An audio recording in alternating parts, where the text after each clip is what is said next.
go-to shop for rods, reels, baits, and everything else you need for a great catch. Bowie also has daily arrivals of new ammo and firearms. Be sure to follow them on Facebook and Instagram to keep up to date with all things Bowie Outfitters.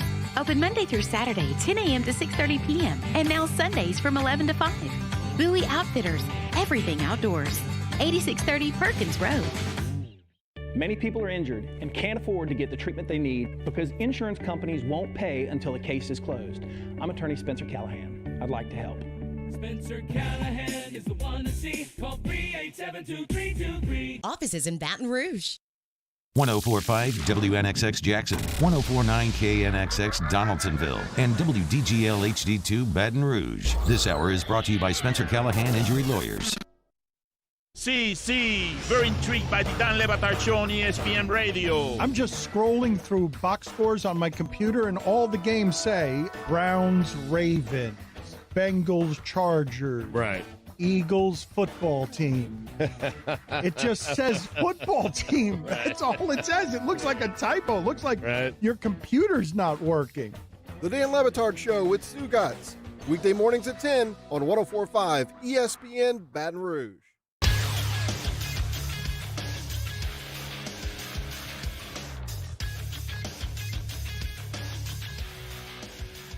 Good morning. It's 7 a.m. on Monday, September 21st. Today in Baton Rouge, expect to see rain with a high of 72. Coming up today on Off the Bench, presented by All-Star Toyota, LSU Executive Deputy Athletic Director Verge Ausberry joins the show at 7:30 a.m. Our latest weekend winners at 8. Sports Illustrated's Ross Dellinger stops by at 8:30, talks some college football. You can follow today's show on Twitter or Instagram at OTB_ESPN. Watch us live at the 104.5 ESPN YouTube channel. Get inside the Bayou Ford chat. Make sure you subscribe to the Off the Bench and Off the Bench Overtime YouTube channels. Set your notifications. New content posted there daily. Hour number 1 of OTB starts right now.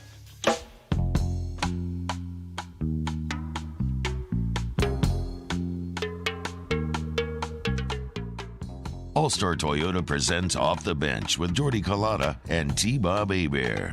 ESPN Baton Rouge, New Orleans, Alexandria.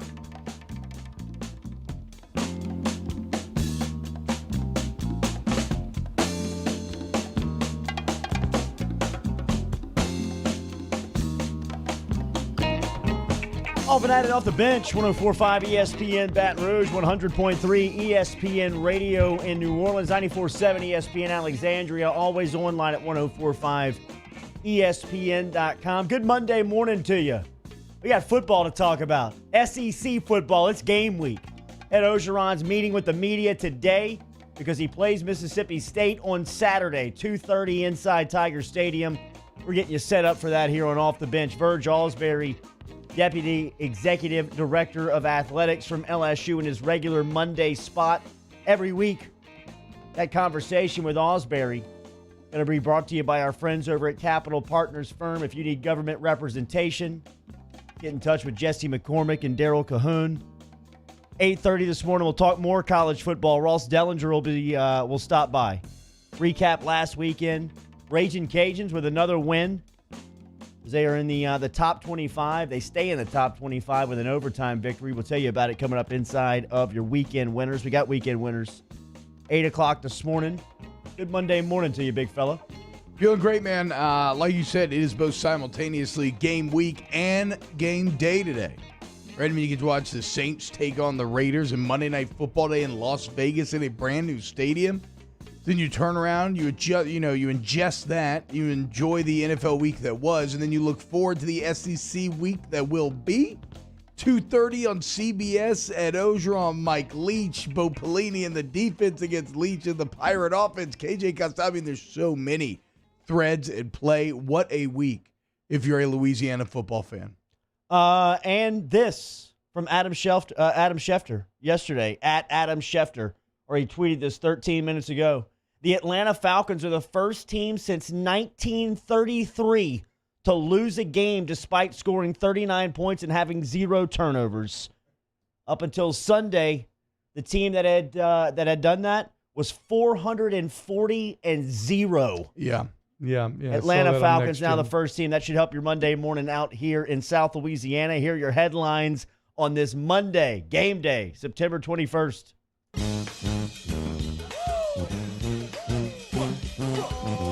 Headlines on Off the Bench. New Orleans Saints, what was supposed to be a big celebration of the NFL's arrival in Las Vegas, has been dampened a bit by the decision to not allow fans at Raiders games this season in response to the COVID-19 pandemic.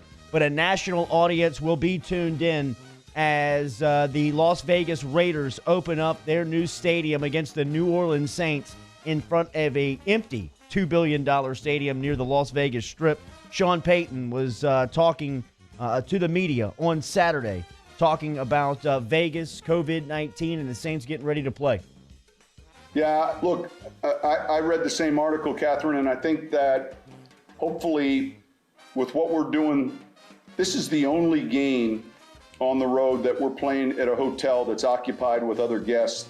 Then the remaining 7 are all buyouts where it's just our team. So that being said, there'll be a whole wing where we're just basically quarantined in and really going into more of a hard bubble. But that's a good question. Yeah, they're leaving no stone unturned, New Orleans Saints are, as they've even commandeered a special, massive international Boeing for away flights this week so that every single player will have their own pod, so you can even socially distance on the plane. Gail Benson and Sean Payton attempting to do everything that they can to keep guys available and healthy, because you're going to have a couple big names that won't be. As Mike Thomas has been ruled out after that ankle injury he suffered last week, and Marcus Davenport continues his absence as his elbow. I mean, we don't know much about it, but is still listed with an elbow injury. Yeah, speaking of Michael Thomas, the New Orleans Saints have sent their all-pro wide receiver to get an MRI to Green Bay's renowned surgeon, Dr. Robert Anderson, who determined that the star wide receiver has a mild ankle sprain. The Saints play their Week 3 game at home against the Packers. That'll be on the road in Green Bay, where they will have Thomas meet in person with Anderson, who's also the Packers team doctor. This sets up potentially in a pretty ironic scenario in which the Packers team doctor might be the one who signs off on Mike Thomas returning to action in Week 3. No Mike Thomas tonight, though. Las Vegas Raiders against the New Orleans Saints. Kickoff set for 7:15, and the Saints are favored by 5.5. Here is John Gruden talking about playing on Monday Night Football. I think the guys look forward to having a chance to play on national TV. I'm a morning guy myself. I've always struggled at night games. I remember even when I broadcast, I had a hard time staying awake. It's a long night. You know, you have to adapt to your schedule. It's going to be a short week. You're going to play on Thursday. You're going to play on Monday. You got to be able to adapt, and that's what we have to do. Feel you on that, Gruden. Nervous wreck about whiskey and wine with the pregame show this week. I don't know how I'm going to make it. NFLSU yesterday as Tigers all over the field making plays. Seattle beat New England 35-30. Seattle's going to be a huge problem in the NFC. Russell Wilson threw 5 touchdowns yesterday. How about this stat? Russell Wilson has thrown for 7 touchdowns this season. He also has 7 incompletions through the first 2 weeks. Jamal Adams yesterday, 10 tackles, 6 solo, 1 sack. The rush attack for the Seattle Seahawks, 154 yards behind that offensive line led by Ethan Posick and rookie Damian Lewis. The Ravens stomped the Texans 33-16. Patrick Queen had 7 solo tackles yesterday. He also led the Ravens for the second straight week in tackles. Arizona downed the Washington football team 30-15. Patrick Peterson had 1 tackle there. The Tampa Bay Buccaneers bounced back after losing last week to the New Orleans Saints and beat the Carolina Panthers yesterday 31-17. Big day for Tigers in this game as Dante Jackson for Carolina had 1 pass defense. He also had an interception that he returned 44 yards before being knocked out of bounds. Devin White had 15 tackles yesterday, 11 of them solo. He also had 1 pass defense, 1 tackle for loss, and 1 quarterback hit. Leonard Fournette finding his stride in Tampa as he had 12 carries for 103 yards, 2 touchdowns. He also had 4 catches for 13 yards as well. Pittsburgh beat Denver 26-21. The Rams beat Philadelphia 37-19 yesterday. Michael Brockers had 2 tackles. Jalen Mills had 6 stops. San Francisco beat the Jets 31-13. Quan Alexander had 5 tackles. Buffalo in Miami beat the Dolphins 31-28. Trey White had 4 tackles, 2 pass defense. Davin Gotcha had 6 tackles and a quarterback hit. The Tennessee Titans beat the Jacksonville Jaguars 33-30. DJ Chark had 4 catches for 84 yards. Kayvon Chaisson had 2 tackles, a sack, 1 tackle for loss, and a quarterback hit. That was his first sack. On the other side of the ball, the Tennessee Titans got their first interception from Christian Fulton as he returned it 44 yards. He also had 3 tackles on the day. The Indianapolis Colts beat the Minnesota Vikings 28-11. Justin Jefferson was the leading wide receiver for Minnesota. He had 3 grabs for 44 yards. Still no Danielle Hunter in Minnesota. Green Bay beat Detroit 42-21. The Dallas Cowboys shocked the Atlanta Falcons yesterday with a rally, 40-39 winners. Russell Gage, how about Gage? 6 catches, 46 yards, another touchdown. He also threw a dime, 50-yard dime to Julio Jones that Jones dropped in the end zone. Deion Jones had 6 stops, a half of a sack, and 2 quarterback hits yesterday. And we mentioned that Adam Schefter tweet that just doesn't get any better than that. First time since 1933 in the league as the Atlanta Falcons become the first team. No turnovers with the lead to give up they're the first team ever that scored 39 without a turnover to lose the game, which is wild. Like we said, that's nearly 100 years of playing football, and no other team had ever done this. I guess it had to happen eventually. And the Falcons were only too willing to be the ones that would bust down that wall. Chicago Bears beat the New York Giants yesterday 17-13. Barkevious Mingo had 2 tackles, a sack, 1 tackle for loss, and a quarterback hit. Looks like Saquon Barkley has torn his ACL. Yesterday was Bloody Sunday in the NFL. There's a lot of big-time players going down. Christian McCaffrey with an injury in Carolina. We mentioned Saquon Barkley going down. Kansas City held on in overtime, beat the Los Angeles Chargers 23-20. Big day for Tyrann Mathieu as he had 5 stops, 1 pass defense, and 1 quarterback hit. So a very active Sunday for NFL guys. Last night in the NBA, Anthony Davis splashed a 3-pointer as time expired to give the LA Lakers a 2-0 lead over the Denver Nuggets in the Western Conference Finals. Davis finished with 31 points. He scored Los Angeles' last 10 points and had 22 in the second half. Game 3 of the Western Conference Finals is scheduled for Tuesday night. Huge news in the SWAC as Deion Sanders announced this last night. He will be the next head football coach at Jackson State. He announced it on his podcast on Sunday evening. Here he is on 21st and Prime announcing his next job. It's a match made in heaven. This is a God move. You know, when they pulled up today, I said, for me to leave this, it has to be God. That's right. And Jamie, a lot of people going to say why. But honestly, man, I've been offered pro jobs, so people know. I could be an assistant in any college, head coach at any college, but such a time as this, God called me to Jackson State and me to these men. All right, cool. Deion Sanders, a member of the Pro Football Hall of Fame, following a stellar NFL career during which he also played Major League Baseball as a first-time head coach at the collegiate level. He is currently serving as the offensive coordinator at Trinity Christian High School in Cedar Hill, Texas. LSU, as we mentioned, Ed Orgeron will meet with the media today. Yesterday, you saw the feature. If not, it was on 60 Minutes. 60 Minutes had their season debut, and Ed Orgeron was the feature on that last night, along with LSU football. The Tigers host Mississippi State this Saturday at 2:30 inside Tiger Stadium. Some big news for the Tigers over the weekend. They handed out some numbers which mean a lot to the program. Number 18, 2 of them this year, Chris Curry on offense, and Baton Rouge native Damone Clark on defense will wear number 18, and Jacoby Stevens, with Jamar Chase moving on and opting out of his junior season, Jacoby Stevens will wear number 7 for the Tigers. PGA news real quick, closing out your headlines. American golfer Bryson DeChambeau won the 120th edition of the U.S. Open at Winged Foot. The win marks the first victory for DeChambeau at one of golf's major championships. He turned 27 this week and won the tournament by a comfortable margin of 6 under. DeChambeau's final score of 6 under made him the only golfer to finish the tournament with a score under par. Yeah, and Winged Foot. How about that? This dude's just muscling through the PGA, man. Mine and Musso's favorite golfer. We're big DeChambeau fans, especially on OTBOT. Here we go. Huge day for our guy. First ever player at Winged Foot to have 4 rounds of par or under par. As you said, Jordy, what was it, like the first to finish under par or whatever? I mean, just unbelievable. This guy is the future of golf. And if you're not on the Bryson Trey Musso, what do we tell him? Hop on board. That's right. That's exact. Choo-choo.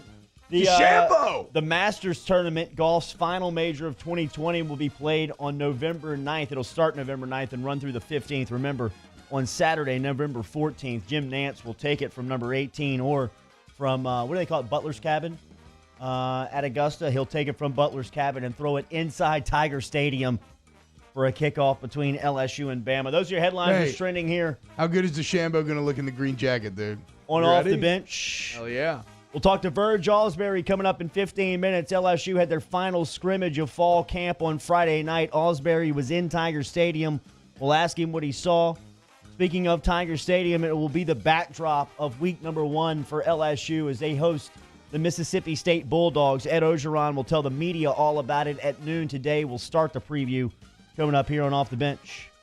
Off the Bench with Jordy Culotta and T-Bob Hebert. ESPN Baton Rouge, New Orleans, Alexandria. Brought to you daily by All-Star Toyota. Remember, All-Star Toyota of Baton Rouge is located on the corner of Goodwood and Airline, where they've been since 2005. Stop in and see the great sales team over there. Aaron Piku's got a great inventory, great selection of inventory on brand new cars. He's also got over 90 to choose from in pre-owned and certified vehicles.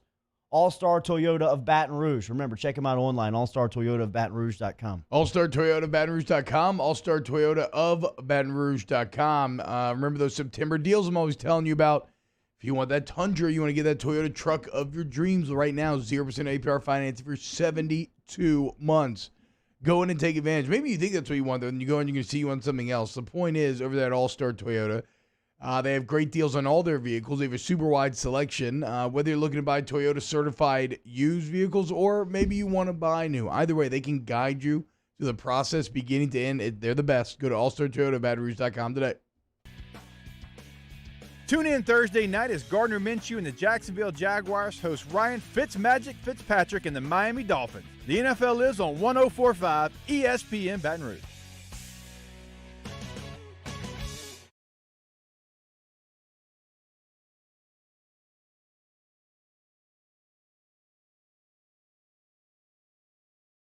If I built a van, it would do more than haul. It would carry my entire business. I'd make it available in dozens, make not thousands of configurations. It would keep an eye on my fleet. And an eye out for danger. If I built a van, I'd make it available in diesel and gas. And I'd build it right here in South Carolina. Introducing the all-new Sprinter, starting at $33,790. Built in the USA. Mercedes-Benz. Vans. Born to run. Gulf Coast Bank and Trust is a local bank with a straightforward philosophy. It's about doing the right thing for our customers. Participating in our community with annual local fundraisers. Offering individual attention in a modern banking atmosphere with a trusted local company. Gulf Coast Bank invested in technology with a local touch, giving our customers the power to bank anywhere, anytime. We're building relationships through personal service as the bank that cares about you. Gulf Coast Bank and Trust, the bank that cares about you. I've been doing business with Luba for 25 years. They're dependable, trustworthy. It's just the attention to detail with our clients. Our folks have years and years of experience. They're highly trained professionals, but many companies have that asset. What I'd like to think makes Luba a bit different is that we use those talents in a way that truly is dedicated to serving the needs of the folks who depend on us. Are you a licensed contractor? There's lots of good contractors in Louisiana doing work the right way, but unfortunately, too many unlicensed contractors are working outside the licensing requirements. Working as a contractor in Louisiana requires a license for the company doing the work. The Louisiana State Licensing Board for Contractors wants to help you get licensed to allow you to conduct work legally. It's not difficult to get the license. We can help you. Go to lacontractor.org for more information. Licensed contractors, it's the law. Gulf Coast Office Products is a nationally recognized Savin office equipment dealer based right here in Louisiana. Over 100 employees strong, Gulf Coast has the boots on the ground to support all vertical markets from education, engineering, legal, and finance. With the latest in office technology from desktop to production segment units, Gulf Coast and Savin have the perfect fit for you. Call 225-756-2644. That's 756-2644 for Gulf Coast office products. At All-Star Toyota, you get it all. If you're in the market for an all-new Toyota vehicle, come see our friendly and knowledgeable sales team at All-Star Toyota. Located in Baton Rouge at the corner of Airline and Goodwood, we've been serving our community since 2005 by offering a large selection of new Toyota cars. Yo, join us for a Monday edition of Hanging with Hester and Hanny, presented by Richard Honda from noon to 3. We've got a full slate of NFL games to break down, including the New Orleans Saints and the Las Vegas Raiders on 104.5 ESPN Baton Rouge.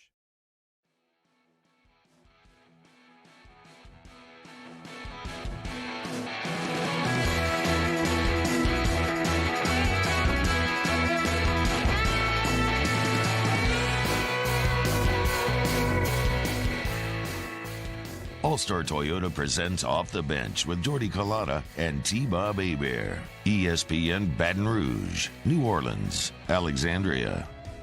All right, we mentioned Bloody Sunday in the NFL. A lot of teams banged up yesterday, including a couple of star players. We mentioned to you inside of your headlines that Saquon Barkley, face of the New York Giants, former second overall pick a couple of years ago, lost yesterday to an ACL. So Joe Judge's rookie season as the head coach in New York just got a little bit more challenging. We saw yesterday that Tyrod Taylor was knocked out before the game against Los Angeles with Los Angeles, the Chargers in Kansas City. Injury there. He was experiencing chest pains apparently before the game and had to go to the hospital, which then puts the rookie Justin Herbert in the incredibly odd position of the ultimate, like, did you study your homework? Like, were you prepared as the backup? That's the ultimate test there, because it wasn't even like he got to watch series of the game and then go in. Hell no, this was pregame, out of nowhere. Hey, Herbert, you're suddenly starting. Hope you're ready. And we'll get to it a bit later. He looked ready. But yeah, Tyrod Taylor on that list as well. Yeah, 311 yards and a score for Herbert in his debut, his NFL debut. Watched a little bit of that game, and that's a hell of a challenge to get the nod about 30 minutes before kickoff to go up against the defending Super Bowl champs. Who've got a pretty stout defense as well. Some other guys yesterday, Christian McCaffrey was taken off the field in the fourth quarter in Tampa Bay dealing with an ankle injury. So one of the top players in the NFC South. So one of the top players was in the McCaffrey? Game. He was taken off. I thought it was. I don't know. I thought it was like came out afterwards, kind of randomly that actually McCaffrey is now getting an MRI. Well, he left the game in the fourth quarter. Okay. You saw up in Indianapolis, safety Malik Hooker was lost for the season due to an Achilles injury. In Denver, Drew Lock was knocked out of the game with a shoulder injury. We also saw Cortland Sutton. He was leading. It looks like that was cramp, so it was Sutton. We mentioned Saquon Barkley and the Giants, but the biggest team hit yesterday was San Francisco. They were over in New York playing the Jets. It looks like Nick Bosa has torn his ACL and is going to be out for an extended amount of time. Bosa may be the top edge rusher in the NFL. Jimmy Garoppolo battled through an ankle injury yesterday. Solomon Thomas, another defensive lineman in San Francisco, was knocked out, and then Raheem Mostert who took an opening play 85 yards in the NFL. That's real tough to do, to sprint away from competition on an NFL field for 85 yards, and he was knocked out yesterday as well with a knee. On that run, he broke the record for miles per hour over, I think it was like the last 3 or 4 years. He hit over 23 miles an hour on that breakaway. But yeah, look, it sucks for San Fran, right? Injuries a lot of times, as much as anything else in the NFL, can tie into the eventual fate of your team.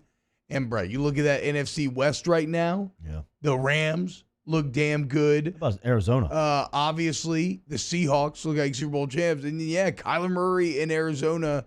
I mean, Kyler Murray just looks better and better. We'll get to it more in the OT hour.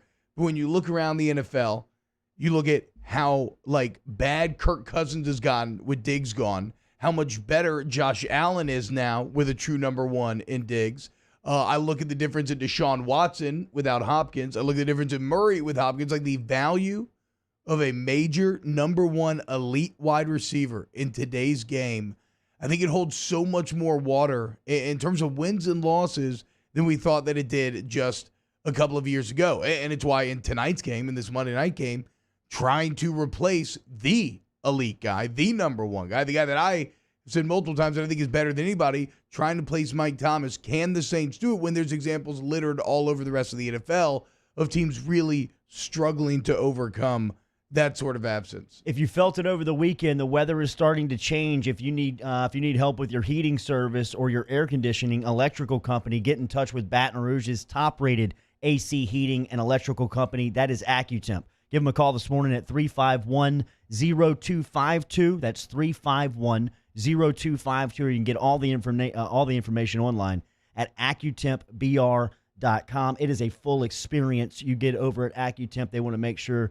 that service call from start to finish, you're taken care of. Customer service and satisfaction is something that they put a lot of interest into. Give them a call this morning. Get all the information online at AccuTempBR.com. What are you looking forward to most tonight as the Saints open up a brand new $2 billion stadium in front of a fanless Las Vegas Raiders franchise? Yeah, I actually am kind of excited to see the building a little bit. But beyond that, on the field, mainly it is just what I was just alluding to, right?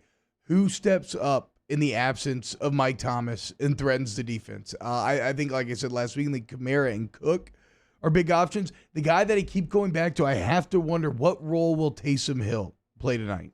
You pay this guy $10 million a year. I think he needs to be more heavily involved than he has these last couple of weeks. Like I get, or I did last week, and I get it with Mike Thomas. Everything's very game plan specific, but he is a weapon, and he's a weapon that's stressed you in a lot of different ways. And I don't think that gadget play at the end of last week was for nothing. I think that was a laying the groundwork, a planting the seed, and I want to see some of those seeds bear fruit tonight. So Cook, Kamara, Taysom Hill. I still think Deontay Harris is going to have one big one tonight.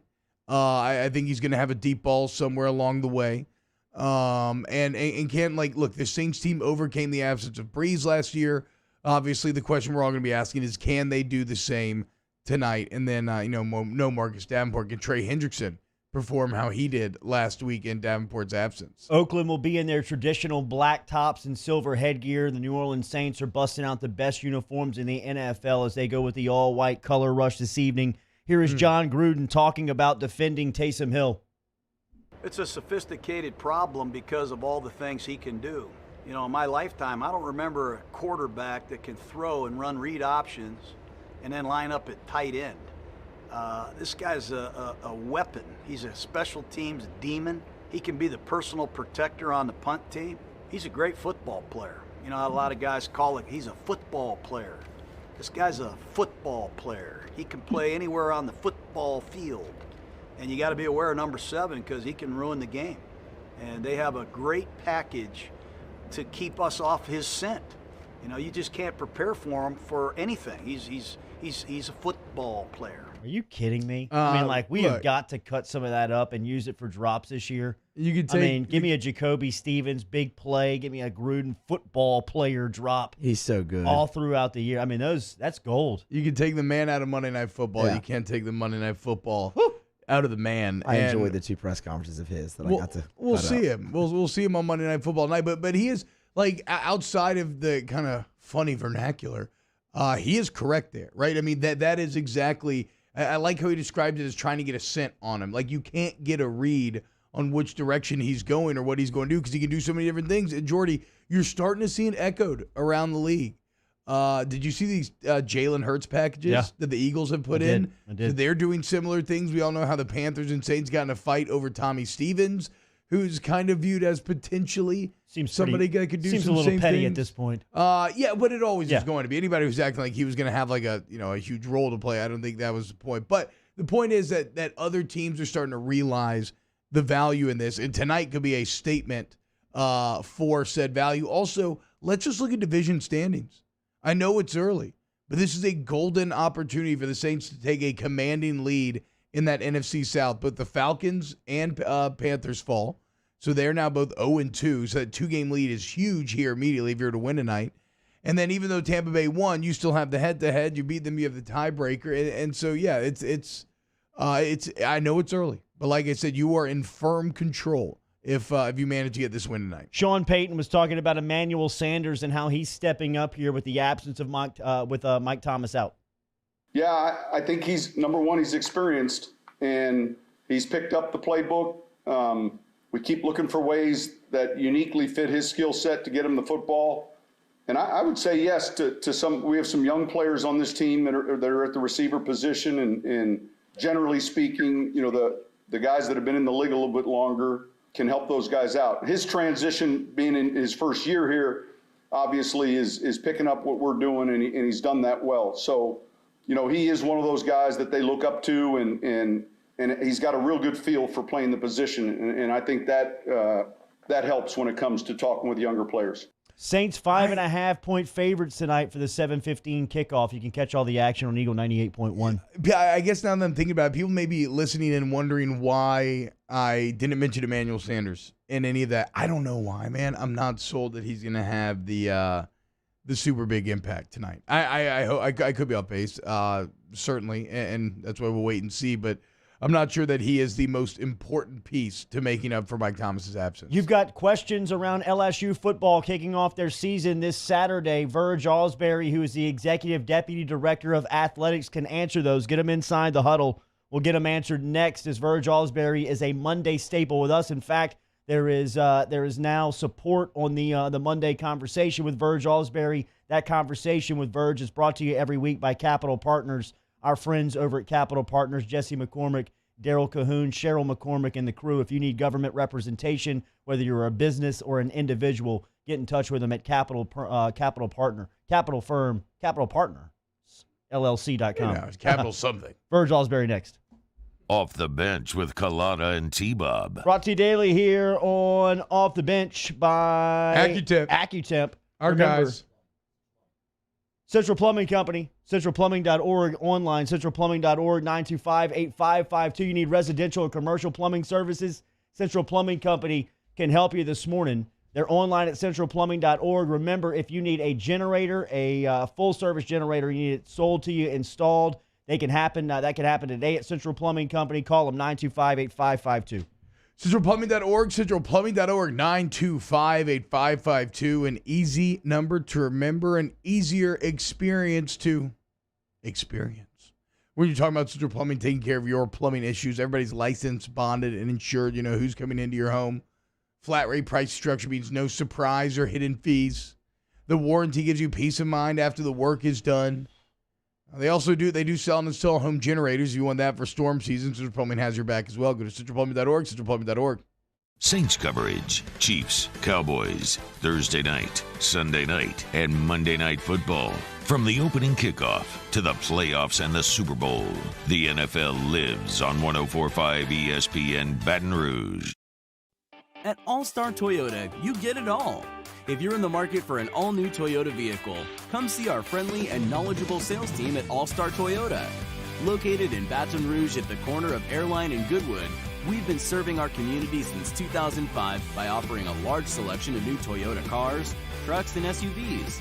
Get behind the wheel of your dream car and take a test drive at All-Star Toyota today. Are you a licensed contractor? There's lots of good contractors in Louisiana doing work the right way, but unfortunately, too many unlicensed contractors are working outside the licensing requirements. Working as a contractor in Louisiana requires a license for the company doing the work. The Louisiana State Licensing Board for Contractors wants to help you get licensed to allow you to conduct work legally. It's not difficult to get the license. We can help you. Go to lacontractor.org for more information. Licensed contractors, it's the law. Gulf Coast Bank and Trust is a local bank with a straightforward philosophy. It's about doing the right thing for our customers. Participating in our community with annual local fundraisers. Offering individual attention in a modern banking atmosphere with a trusted local company. Gulf Coast Bank invested in technology with a local touch, giving our customers the power to bank anywhere, anytime. We're building relationships through personal service as the bank that cares about you. Gulf Coast Bank and Trust, the bank that cares about you. If I built a van, it would do more than haul. It would carry my entire business. I'd make it available in dozens. Make that thousands of configurations. It would keep an eye on my fleet.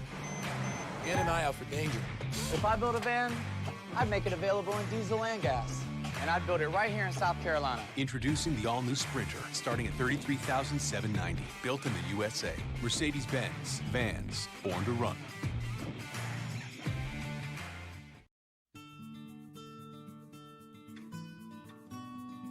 This is a house call. This is a follow-up appointment.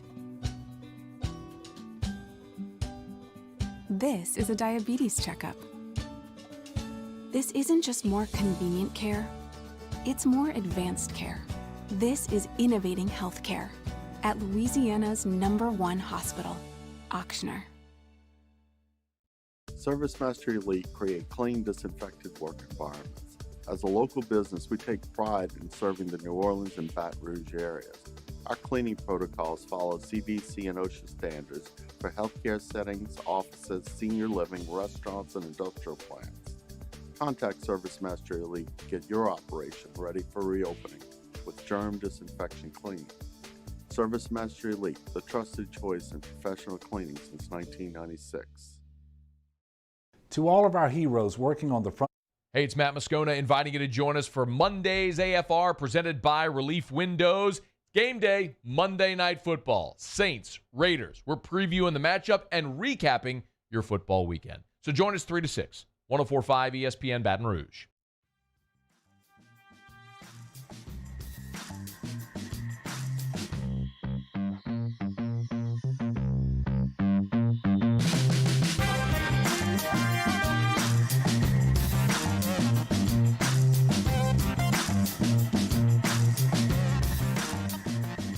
All-Star Toyota presents Off the Bench with Jordy Collada and T-Bob Hebert. ESPN Baton Rouge, New Orleans, Alexandria.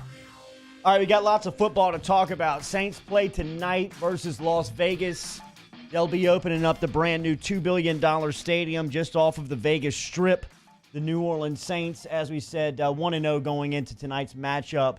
Las Vegas 1-0 after their win over Carolina in Week 1. And then SEC football, we're breaking it down and getting you set up as Coach Ed Orgeron will meet with the press today and get you set up just like his every Monday press conference during game week. If you saw it yesterday, 60 Minutes debuted for another season. Ed Orgeron and LSU football were featured a part of that 60 Minutes broadcast yesterday that followed up the Los Angeles Chargers and Kansas City overtime game on an NFL Sunday. I can't imagine the amount of eyeballs that was in front of. Yesterday afternoon. The deputy director of athletics over at LSU is former player and, of course, from the Opelousas and New Iberia area is Verge Alsbury. That conversation with Alsbury here now on every Monday is brought to you by our friends over at Capital Partners. If you need government representation for your business or an individual, remember online, capitalpartnersfirm.com. Good morning, Verge. How are you? Good morning, Jordy. And that's New Iberia, by the way. Yes, I knew that. Sorry about that. That's okay. What about yesterday? 60 Minutes for LSU football. Ed Orgeron being featured. Can you guys put a price tag on what that means for promotion of the program? No, you can't, Jordy. You know, a show where you have 10 million viewers, and 10 million viewers, and a lot of those viewers aren't sport viewers. They're people that pretty much hadn't paid attention to sports or football or even LSU. So the publicity that we got around the country, I got calls and texts from around the country about how well the story came on. It was great. His mother stole the show, making that gumbo. I'm from New Iberia, so I know what that seafood gumbo is and the ball eggs and the gumbo. But it was a great showing for LSU and for our program. That's what we want to do, Jordan, at all times, support our brand and get our brand out there. And, you're a little nervous at the beginning because you're on a national show like 60 Minutes. You don't know what other parts they're going to throw in there. But we thought overall it was positive and fair for LSU. And one of the parts of the program that was promoted, obviously, was the training and the medical, Dr. Katie O'Neill, and what was happening around COVID. Verge, you're in game week. Can you tell me all of the protocols that have been put in place? It's all been geared towards this, right, towards Saturday. So how's the program feeling? How's the program looking going into game week? We feel we're in great shape. And, Katie and Shelley Mullinex, those people put that together. Yesterday, Jordy, we started our first round of testing. You get tested 3 times a week. All of us involved with football, coaches, players, the soccer team. We got tested yesterday at 1 o'clock. We'll get tested again on Wednesday, and you get tested again on Friday for all the sports in the fall.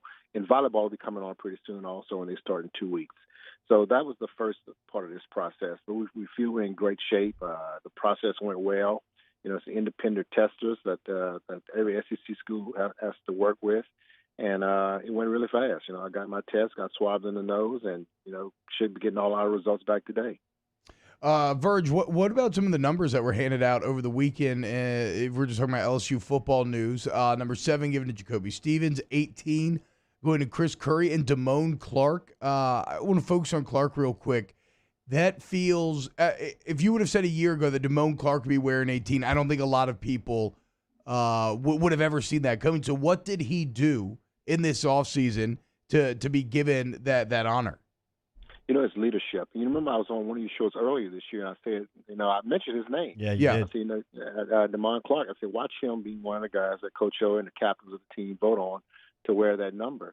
Just his work ethic, his leadership off the field. He's done very well academically in school, the way he carries himself. He's a spokesman for the team. He's a spokesman for the defense. But just everything he does. And, that's what you look for. The person who wears that number, it's not about being the greatest athlete, and he is a good football player, but it's being the guy who people would follow, people will listen to. He sets the image by what he does when he walks out there. And that's what the kind of guy that, those two guys, Kerr is the same way. Think about a year and a half ago, Kerr was talking about transferring out of here. Same thing. That's right. Absolutely. And he's a guy now that's become a leader in the backfield, a starting running back on our team. And, Jacoby Stevens, the leadership that he's shown here over the last part of the year. So that's the kind of things, the guys who wear those numbers, they set the example for the team and how younger players should be. Verge, so it is game week. It's kind of awesome today. We have Monday Night Football at the Saints side, and there's SEC LSU football coming up this Saturday, and it's going to be a nice test for Pelini and company here week 1 with Mike Leach, the offense. They got KJ Costello, a pretty solid transfer quarterback there.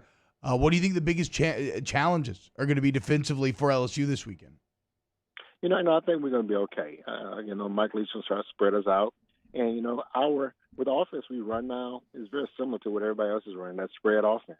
Everybody's just been caught up with what Mike Leach started doing when he was at Texas Tech. Yeah. So, I think both seen these offenses a lot, especially, him playing in the Big 12 and being a head coach in the Big 12. And, you only do so much. We were talking about the spread offense. Most teams, Mike Leach and them, still run the football. And Mississippi State is still a physical-type team. That's how they were built. Big offensive linemen, big up front. And, they're going to try to throw the ball around the field early, but they're going to get back to what they do because the players you have that now, and that's running the ball. Verge, what about one of the guys that rejoined the team defensively, Neil Farrell? He was voted back onto the team. How is his kind of opting back in gone thus far in terms of him kind of ingratiating himself back with his teammates and the coaches and getting back into the fold? One thing we talked about, T-Bob, these guys, when they opt out, they're still around. They're not far away. They're in school. They're around the players. They have a lot of conversations with the players on the team. Everybody's opt out is talking to all of our players on the team now. So those relationships help, mend that. There's no problems there. And those guys are talking. We forget that these kids, and T-Bob, we were here one time, they're 18, 19, 20-year-old. They don't hold no grudges or upset about anything. Yeah. They want those guys to be back part of their team. They love those guys. Those guys in the locker room with you, they fight with you, they wear that helmet with you. So the support you have from the players of the team when he was coming back, it's just smooth transition. He's back on the team. He did what he thought was best for him and his family and his health, and that's important. And like I said, we support those guys. But those teammates of his, they welcome him back, and he's ready to go. Verge Alsbury, Executive Deputy Director of Athletics over at LSU, joining us just like he does every Monday morning. That conversation brought to you by Capital Partners, online, capitalpartnersfirm.com. Verge, what can the season ticket holders expect this morning? I know that a lot of people are looking forward to their emails this morning because they should have something in their inbox from you guys. I'm glad you asked that question. This weekend we had what we call Game Zero. Game Zero was a walkthrough for the press and everybody who works LSU football to be here, to be prepared for what we're going to see this week. Emails went out last night, yesterday, about your seat locations, where they are. Today and tomorrow, you should be getting your tickets. And I just want to thank, a guy by the name of Brian Broussard, who's Social Athletic Director of Tickets. This is a hard job. This is about a 3-step process to make sure, first, how it's going to look in the stadium, the percentages of tickets in the stadium, and then placing people who want tickets and then people who are opting out of tickets. So this is a large process, and Brian Broussard and his staff did a great job. So ticket and parking passes, those things will be coming out this morning. Make sure you go to our website and read all the safety protocols and procedures when it comes to game day, what's going to change. Please go to our website and read that. We put something out there in the last 2 days for people to go to and make sure they know everything that's going on, so it'll be a smooth transition when you come into the stadium. Also, you could download our mobile app, and that's the easiest way to access your game tickets. And most people got the Mississippi State tickets, and I think your accounts will be showing the other tickets for other games you get throughout the year. So it's been a long process, and look, we're just very happy, fellas, to be where we are today. Like we said, 4 months ago, I would have told you it's about 50-50. And today we're talking about kicking off the football season, and we're excited. Coach O having his press conference today. This is where we wanted to be. Well, the kind of crazy thing to me, Verge, is, after watching football these last few weeks, like 25K is going to be a big number. Like that crowd, that's going to be a lot louder than a lot of the crowds that we've seen over the last couple of weeks. We would like more, too. And we would just hope, that the numbers keep going the right way, and we can, during the year that, maybe we could get more people in the stadium. But, 25,000, I think there'd be loud fans in here. The students would be here. And, Tigers are playing, it's going to be loud. Yep. LSU 2:30 versus Mississippi State. Tigers and Bulldogs this weekend from Tiger Stadium. Virg, you mentioned Brian Broussard and his office. Can you give us an idea what it took to get here? Just to get to this point from everybody pulling in the same direction? It's very difficult. There's so much uncertainty to it. And, got the numbers, where we were going to be, meet with the health officials and state officials, and got the 25%. And then you had to have the options of, who's going to opt in, who's going to opt out, who wanted a refund, who wants their tickets, what percentages there were. And then you're talking about 100,000 seats, 100,000 tickets, and you're trying to get that down to 25 and make sure then placing people with social distancing. Yeah. That's the hard part. So, Brian and his staff, they were here midnight. Trying to get this thing early in the morning. He never slept. And, we, the athletic administration, we were sending them food down there to make sure they eat. And, because, this is very tedious. This is a very difficult process. But like I said, we have people, and that's what we're here for, to make sure our fans, to make sure we get this thing kicked off. And no matter what happens, Scott and I always talk about it, kick the football off. Yeah. We can always correct things. And there are going to be mistakes. I want our fans to be patient with the athletic department, with the ticket office, with your parking. This is the first for all of us. And the first everywhere in the country, and the first for us, and there's a lot of uncertainty there. So, be patient with us. Call us if you have questions. Go to the website. Go use your app. But you have problems, let's work it out. Let's find solutions and not just, complain about every problem. Everything's not the way it was. But it's not going to be the way it was. The defending national champs begin the defense on Saturday as they'll be on the field versus Mississippi State. That purple and gold will look great inside Tiger Stadium. Verge Alsbury will be here next Monday morning recapping it and answering your question. And as always, it's brought to you by Capital Partners Firm, online capitalpartnersfirm.com. Thank you, Verge. Have a good week. We'll talk to you next Monday. Thank you, Jordan T. Bob. Have a good day. Yes, sir. There he is, Verge Alsbury checking in from LSU Sports. We will close out hour one next. Off the Bench with Kalata and T-Bob. Brought to you daily by Lanois Insurance Agency, LANOIX agency.com. Looking forward to the field trip on Wednesday. Randy called yesterday, Sunday, blew me up asking for a head count on who was coming to eat catfish with him in Lutcher. On Wednesday, it's me, Musso, and T-Bob. Danny's out, but 3 of the 4 members of Off the Bench are loading up for a field trip to eat some catfish with the Lanois on Wednesday. Remember, get in touch with Randy, Brian, and David if you are looking for auto insurance, home insurance, business insurance, flood insurance. Online, LANOIX agency.com, or dial the boys up, 749-5640. 749-5640. That's right, LanoisAgency.com. Go there today, get a customized policy for your specific needs. Bundle your home and your auto, get flood insurance, everything so that you have that peace of mind so you can navigate everyday life. I love Lanois. You will too. Go to LanoisAgency.com. In times of need, get a full list of phone numbers, websites, and other important emergency information on the Demco Stormwatch page at 1045ESPN.com. This isn't just another day. It's so much more. Kelly's life was put on hold when her auctioneer primary care doctor discovered a rare blood disorder. Her doctor connected her to an Ochsner Care team of cancer, heart, and kidney specialists. With multiple primary care locations around Baton Rouge, same-day appointments, and online scheduling, we're relentless about keeping you healthy. Ochsner Baton Rouge, innovating healthcare for Kelly. Gulf Coast Bank and Trust is a local bank with a straightforward philosophy. It's about doing the right thing for our customers. Participating in our community with annual local fundraisers, offering individual attention in a modern banking atmosphere with a trusted local company. Gulf Coast Bank invested in technology with a local touch, giving our customers the power to bank anywhere, anytime. We're building relationships through personal service as a bank that cares about you. Gulf Coast Bank and Trust, the bank that cares about you. I've been doing business with Luba for 25 years. They're dependable, trustworthy. It's just the attention to detail with our clients. Our folks have years and years of experience. They're highly trained professionals. But many companies have that asset. What I'd like to think makes Luba a bit different is that we use those talents in a way that truly is dedicated to serving the needs of the folks who depend on us. Are you a licensed contractor? There's lots of good contractors in Louisiana doing work the right way, but unfortunately, too many unlicensed contractors are working outside the licensing requirements. Working as a contractor in Louisiana requires a license for the company doing the work. The Louisiana State Licensing Board for Contractors wants to help you get licensed to allow you to conduct work legally. It's not difficult to get the license. We can help you. Go to lacontractor.org for more information. Licensed contractors, it's the law. Gulf Coast Office Products is a nationally recognized Savin office equipment dealer based right here in Louisiana. Over 100 employees strong, Gulf Coast has the boots on the ground to support all vertical markets, from education, engineering, legal, and finance. With the latest in office technology, from desktop to production segment units, Gulf Coast and Savin have the perfect fit for you.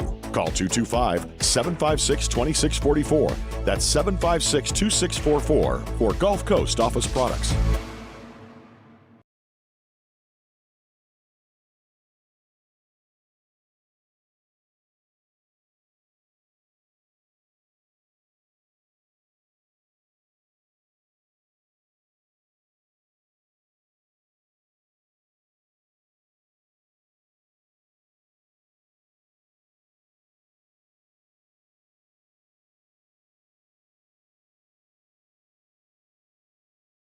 Join us for a Monday edition of Game Time with Jimmy Ott and Ben Mintz. We're live from Superior Grill on Highland Road for our Monday Night Football watch party. Come watch the game or tune in from 6 to 8 on 104.5 ESPN Baton Rouge.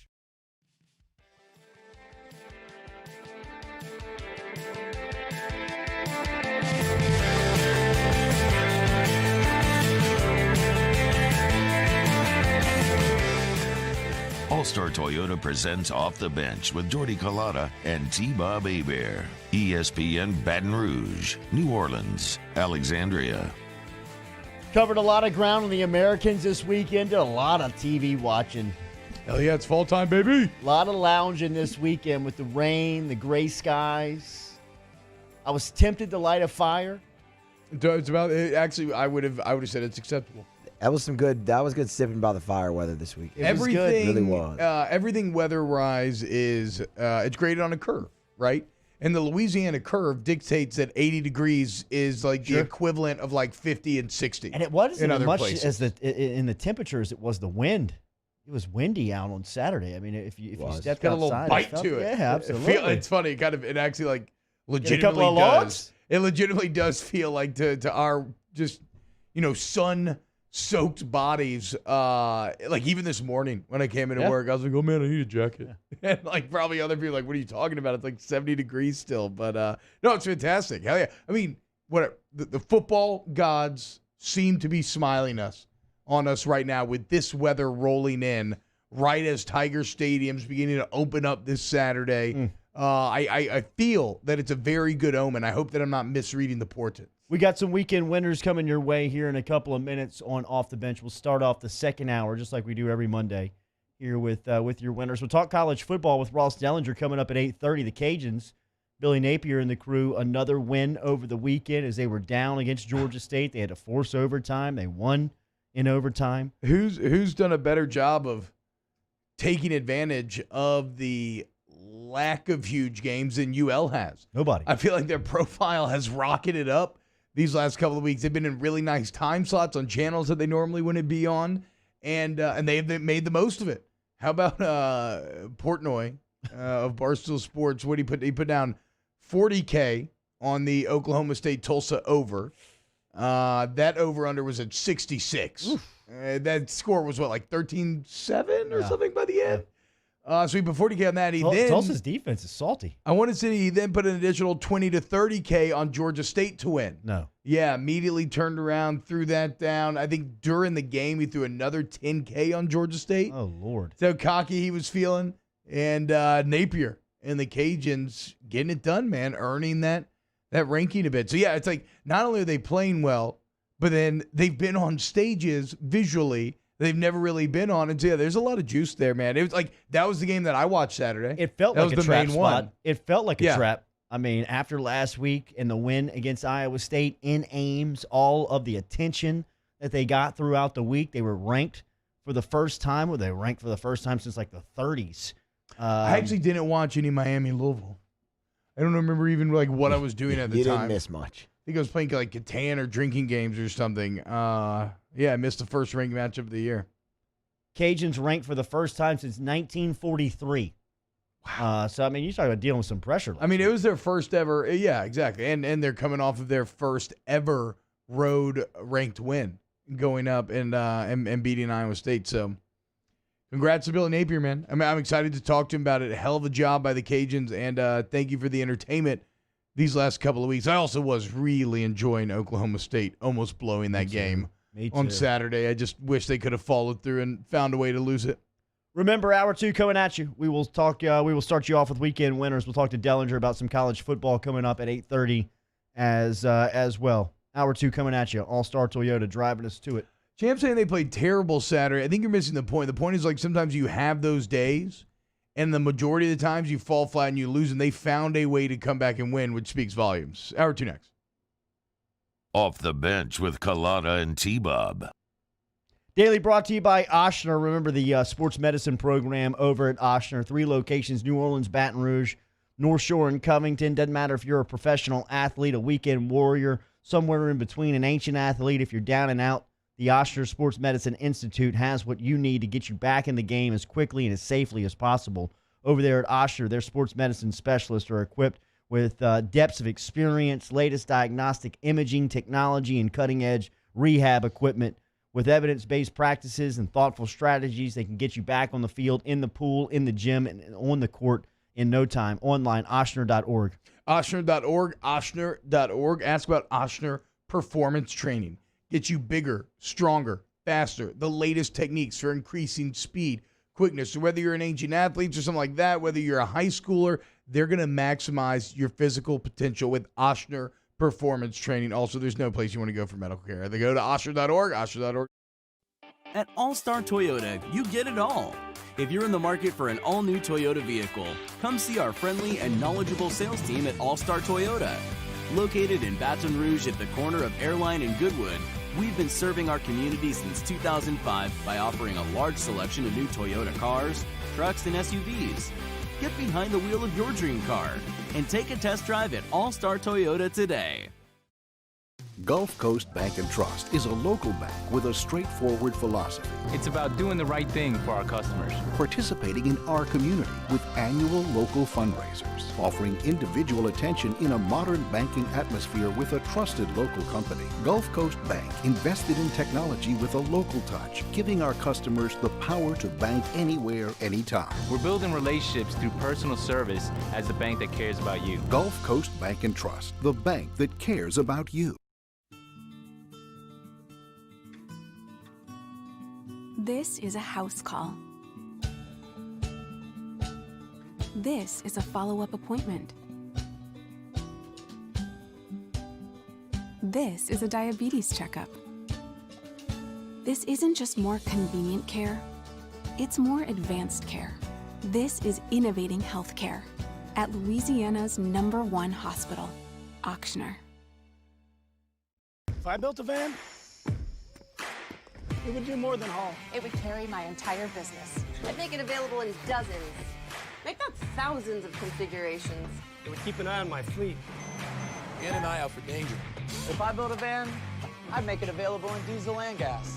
And I'd build it right here in South Carolina. Introducing the all-new Sprinter, starting at $33,790. Built in the USA. Mercedes-Benz. Vans. Born to run. ServiceMaster Elite create clean, disinfected work environments. As a local business, we take pride in serving the New Orleans and Baton Rouge areas. Our cleaning protocols follow CDC and OSHA standards for healthcare settings, offices, senior living, restaurants, and industrial plants. Contact ServiceMaster Elite to get your operation ready for reopening with germ disinfection cleaning. ServiceMaster Elite, the trusted choice in professional cleaning since 1996. To all of our heroes working on the front lines of this COVID-19 pandemic, your bravery and selflessness represent the very best of us, and we want to say thank you. I'm asking everyone around the state to join me in celebrating the heroism of our healthcare professionals on the 19th of every month at 1900 hours, that's 7 p.m. Write a note of appreciation, make plans to donate to charitable organizations, or say a prayer. To learn more, visit 19thanks.org. Thank you, and God bless. At All-Star Toyota, you get it all. If you're in the market for an all-new Toyota vehicle, come see our friendly and knowledgeable sales team at All-Star Toyota. Located in Baton Rouge. Is brought to you by Spencer Callahan Injury Lawyers.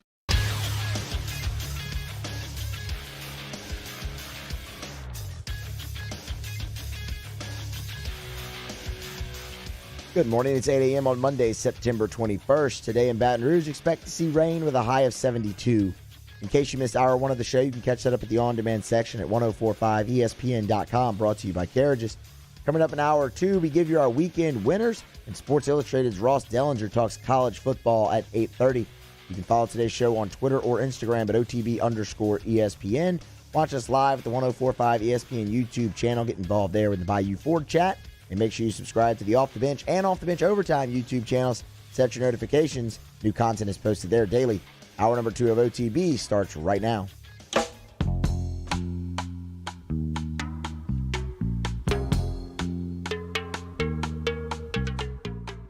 All-Star Toyota presents Off the Bench with Jordy Collada and T-Bob Hebert. ESPN Baton Rouge, New Orleans, Alexandria.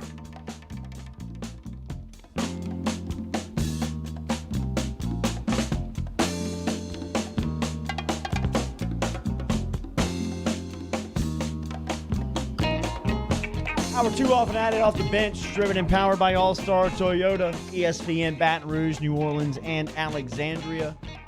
Always online, 1045ESPN.com. You can hit us on your smart speakers. We're on YouTube. Remember, on the 1045 ESPN station, Jordy Collada, T-Bob Hebert, Danny Cardenas, Matthew Musso, here with you until 10 a.m. this morning.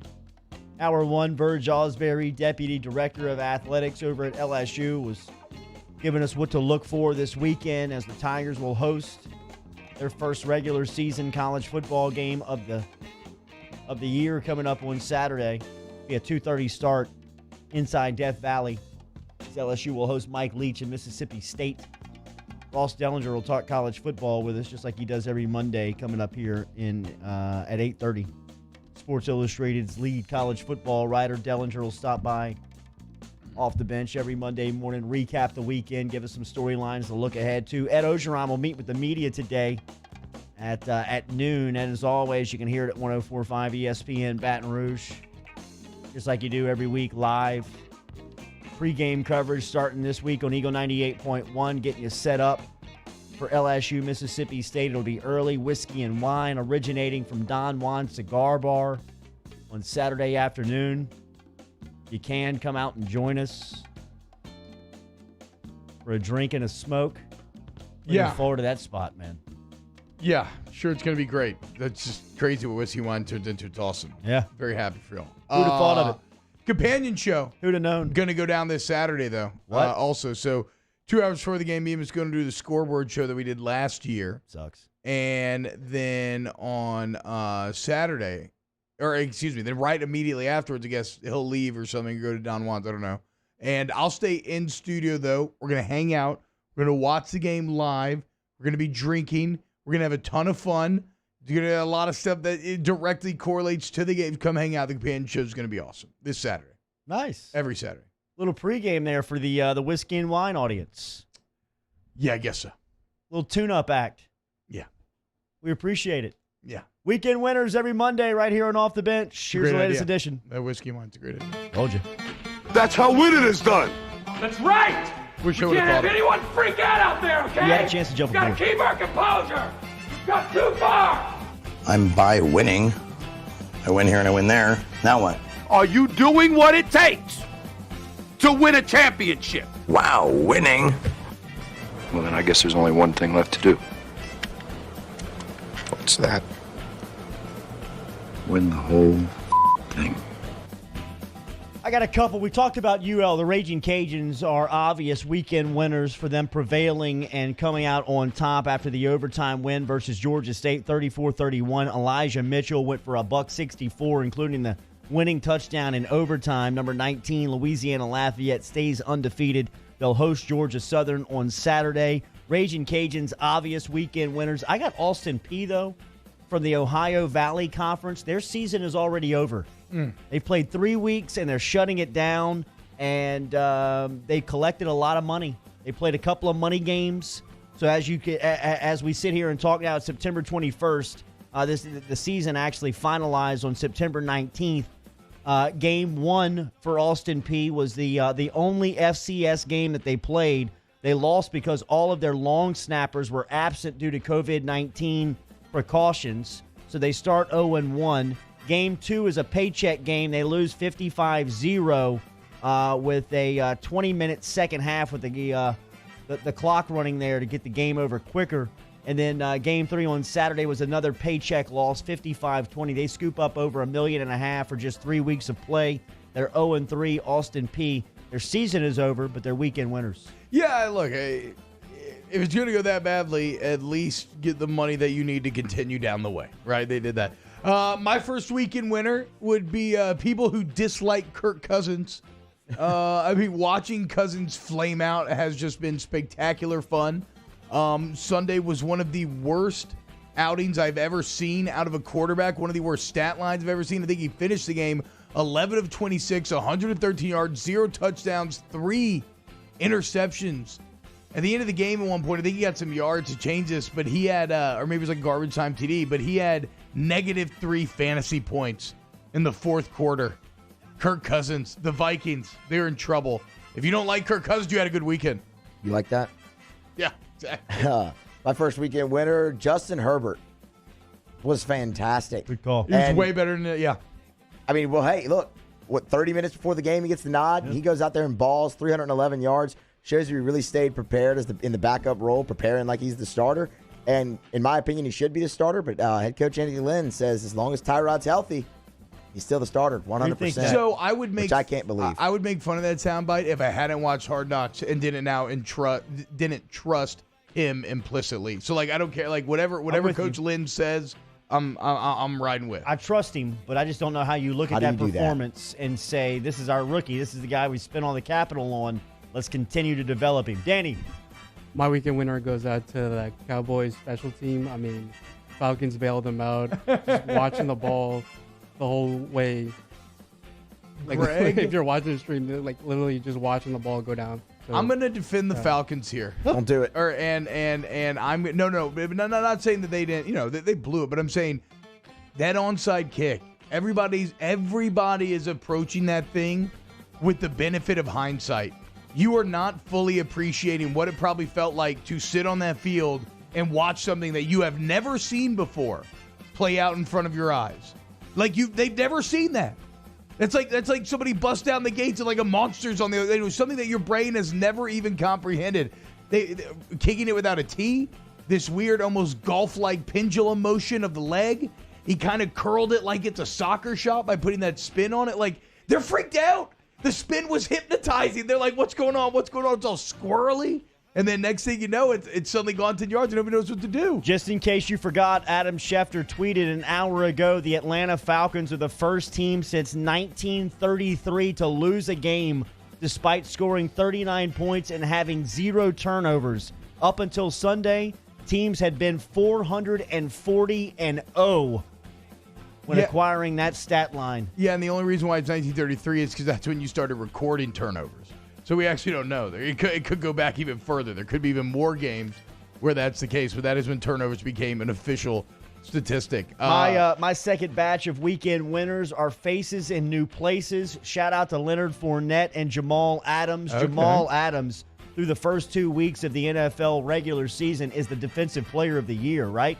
I mean, I think Seattle's got the offensive and the defensive MVP through the first 2 weeks. We told you Russell Wilson, he's got 7 touchdown passes and 7 incompletions through the first 2 weeks. He's only got 1 interception. That was a tip drill that really wasn't his fault. One of those incompletions was, that one was definitely not his fault. So it should be 6 incompletions to 7 touchdowns. And that's his only interception on the season. Jamal Adams, again, he made a huge impact in week 1 versus Atlanta. Yesterday, he had 10 tackles, 10 solo tackles. He had a sack. He had 1 tackle for loss. He is flying all over the field. And then Leonard Fournette, as Fournette in a new place. He's finally got himself a quarterback. You can see the pressure relieved off of Fournette. He had 116 yards from scrimmage yesterday, top 10 in the league. He had 2 touchdowns. He caught the ball 4 times.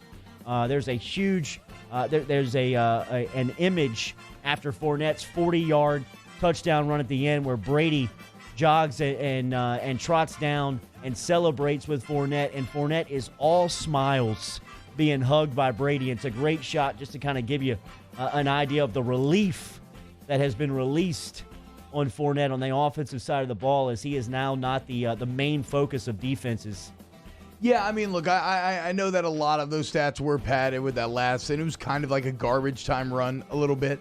But that said, I feel like he also made his case for being the main back in that backfield over Rojo and over LaShawn McCoy, who dropped a touchdown right in his hands that game. This kind of felt like Leonard Fournette taking those steps. My next weekend winners, people who love young, great quarterbacks. It seems like for so long we have been stuck in the Brady, Breeze, Rodgers era, and we are still at the tail end of that. I mean, Aaron Rodgers looks fantastic. I hate to say it, but he looks incredible. But how about all the young talent flourishing right now? Lamar Jackson, Kyler Murray, Pat Mahomes. Russell Wilson is the best player in the NFL right now, and he's a little bit older than those guys, but he's still younger than that other generation. Hell, even guys like Gardner Minshew, the Mississippi Mustache. Yeah, he didn't get the win, but he played damn good, dude. I love seeing the next generation come up and watching guys like Lamar and Pat and Russell and Kyler Murray battle over these next, however many years is going to be fantastic. Danny? Matthew? I got one more. I got one too. How about my guy Danny Lee, the PGA golfer who six-putted. Six-putted. Oh, yeah, I saw it. Yesterday. It kind of took me back to City Park, Webble Beach, any of the Breck establishments around Greater Baton Rouge area that you've I know I've done that before, where I've six-putted, four-putted, at some point just picked up and got in the cart and gotten back to playing golf. But, I mean, you felt for first putt was 4 feet. Second putt was 5 feet 7 inches. Third putt was 5 feet 10 inches. Fourth putt was 6 feet 11 inches. Fifth putt was 3 feet 9 inches. And the sixth putt was 7 foot 7 inches when he actually kind of putted in. And thank God that one went down. U.S. Open, man. You could see that was the time when he just stopped. Yeah, he F it. When he finally stopped caring, he made it. He did, though, immediately withdraw from the tournament. Did you know that? As soon as he six-putted, he just pieced. Weekend loser. He just said, I'm out. He was like, screw it, dude, I'm out. We've all been there. I just lost. What's the point? I kind of like that. But Bryson DeChambeau, weekend winner. I mean, look, man, this guy is just muscling his way through the PGA Tour. They do test for steroids, right, on the tour? I'd imagine they do. So Tiger Woods allegedly during his prime. Ironically, why DeChambeau, I actually feel like he's probably clean, is they made so much about it, right? No, I know. He's so all in on it. I think he's probably doing it above board. He was drinking a protein drink in Winner's Circle too. Dude, I cannot wait till they have to tailor a green jacket for those biceps. Stop. I mean, bro, they're gonna have this move, so that's gonna be a lot of material. Musa, why are you acting like you're not happy? That is your favorite golfer at all. I turned it off. Off the bench's favorite golfer is Bryson DeChambeau. Let's be painfully clear about that. Big win for DeChambeau. My final weekend winner, Chick-fil-A employees. You know they're great. Sundays off? They step up again, even more than I thought. No, so Friday, right, I'm getting ready to drive to Monroe. I'm packing up the minivan. My wife takes my car to go get some food before we hit the road for the fam. The car breaks down in the Chick-fil-A drive-thru line, and I'm on the phone as it breaks down, won't move, right? And I told him, like, look, just get a Chick-fil-A. Like, I'm sure they can help you. And so I thought, they might do a good job. She said one guy comes out, he's like, okay, try this, like putting in this gear. She does like a quick 5-point checklist, didn't work. Next thing, he's like, quick, I'm not going to move myself. I need some help out here. 6 Chick-fil-A employees come out of the bushes, just out of nowhere. They swarm her car, push it to the side into a parking lot, and get that drive-through rolling again, all in under 2 minutes. How about that? Unbelievable, That's like dude. a NASCAR story at Chick-fil-A. He just blew the conch shell. He blew the chicken, like the Chick-fil-A wishbone. pit crew. Yeah, it was. That's literally what she said. It looked like they just did, or like a SEAL Team 6 at your Chick-fil-A Special Forces. They just send out of nowhere, lightning strike. And so look, and while I'm still screwed on the car front, it was actually really nice for her stress levels and everything else. Shout out all the reputation about going the extra mile. That was great. I knew little Jay was my kid 2 weeks ago. We were at the neighborhood pool. We got a little neighborhood pool in our hood over there. And one of the kids said, "Hey man, I heard you're fast. You want to race?" To little Jay. And he said, "You got a better chance of getting food at Chick-fil-A on Sundays than beating me." Oh, mic drop. Mic drop. All right. Roasted. All right. 8:30. We'll talk to Ross Dellinger about some college football. Off the Bench with Jordy Culotta and T-Bob Hebert. ESPN Baton Rouge, New Orleans, Alexandria. Brought to you daily by All-Star Toyota. Remember, All-Star Toyota is online, where you can follow them at allstartoyotaofbatonrouge.com. Great selection of inventory, whether it's brand new cars or you're looking for certified and pre-owned inventory. Aaron Piku can get you into a model today. Remember, the service line over there is not just for the All-Star family. A very convenient entry point there for you on the corner of Goodwood that you can just whip in, no appointment necessary. Just get in online at allstartoyotaofbatonrouge.com. Allstartoyotaofbatonrouge.com, allstartoyotaofbatonrouge.com. I just joined the All-Star family. Look, it is not the Sienna who's having car trouble. That thing is purring along. It's so cool. When I go into cruise control, I guess I'm just amazed at what cars do nowadays. It just controls its own speed based on the cars in front of you with its radar. Super safe. It's an incredible family vehicle. Okay, so if you want that, get that. Or you want a new 2020 Tundra with 0% APR financing for 72 months, get that as well. I'll start ToyotaBatonRouge.com. Off the Bench, hanging with Esther and Hanny. After further review and more are all live daily on the 104.5 ESPN Baton Rouge YouTube channel. Subscribe now to interact with us inside the live chat driven by Bayou Ford.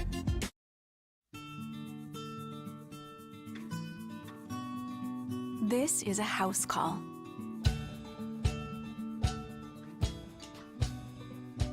This is a test result. This is a prescription refill. This isn't just more convenient care, it's more advanced care. This is innovating healthcare. Start your virtual visit today at Auctioner Health. If I built a van, it would do more than haul. It would carry my entire business. I'd make it available in dozens, make not thousands of configurations. It would keep an eye on my fleet. And an eye out for danger. If I built a van, I'd make it available in diesel and gas. And I'd build it right here in South Carolina. Introducing the all-new Sprinter, starting at $33,790. Built in the USA. Mercedes-Benz. Vans. Born to run. To all of our heroes working on the front lines of this COVID-19 pandemic, your bravery and selflessness represent the very best of us, and we want to say thank you. I'm asking everyone around the state to join me in celebrating the heroism of our healthcare professionals on the 19th of every month at 1900 hours, that's 7 p.m. Write a note of appreciation, make plans to donate to charitable organizations, or say a prayer.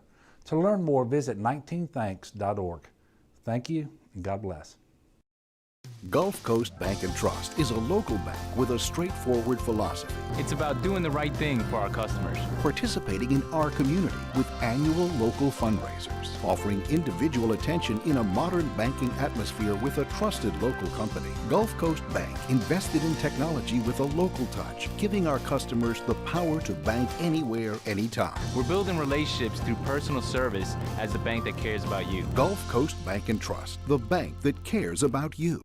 ServiceMaster Elite create clean, disinfected work environments. As a local business, we take pride in serving the New Orleans and Baton Rouge areas.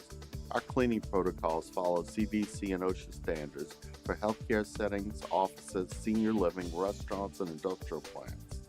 Contact ServiceMaster Elite to get your operation ready for reopening with germ disinfection cleaning. ServiceMaster Elite, the trusted choice in professional cleaning since 1996. At All Star Toyota, you get it all. If you're in the market for an all-new Toyota vehicle, come see our friendly and knowledgeable sales team at All Star Toyota. Located in Baton Rouge at the corner of Airline and Goodwood, we've been serving our community since 2005 by offering a large selection of new Toyota cars, trucks, and SUVs. Get behind the wheel of your dream car and take a test drive at All Star Toyota today. Yo, join us for a Monday edition of Hanging with Hester and Hanny, presented by Richard Honda from noon to 3. We've got a full slate of NFL games to break down, including the New Orleans Saints and the Las Vegas Raiders on 104.5 ESPN Baton Rouge.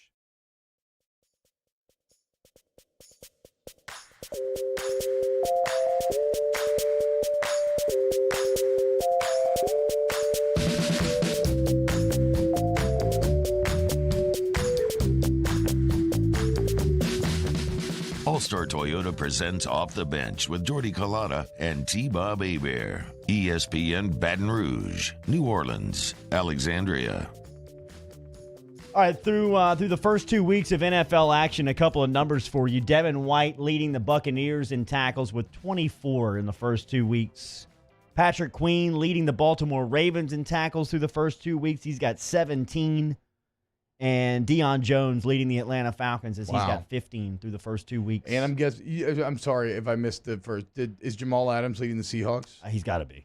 This was just a couple of I would imagine so. The linebackers. Right? Yeah. Because he had double-digit tackles. I mean, you never know when you're on a team with Bobby Wagner, I guess. But I imagine he probably is. I mean, how good was that game last night? Sunday Night Football. I mean, it had all the elements. MVP type guys. Well, I guess literally, right? I mean, Cam winning the MVP and Russell looking like the MVP right now. Great head coaches, great brand names. Game comes down to the 1 yard line. And lest you think that the Patriots, like I don't know, I saw some chatter about maybe people not being happy with the Patriots just straight up like running Cam Newton from the one once again. But I saw a fascinating stat, Jordy, that really reinforces how tough it is to do what the Seahawks did in that final play. In his career, in runs from the one, I think Newton was like 16 of 20 in terms of them scoring and working out.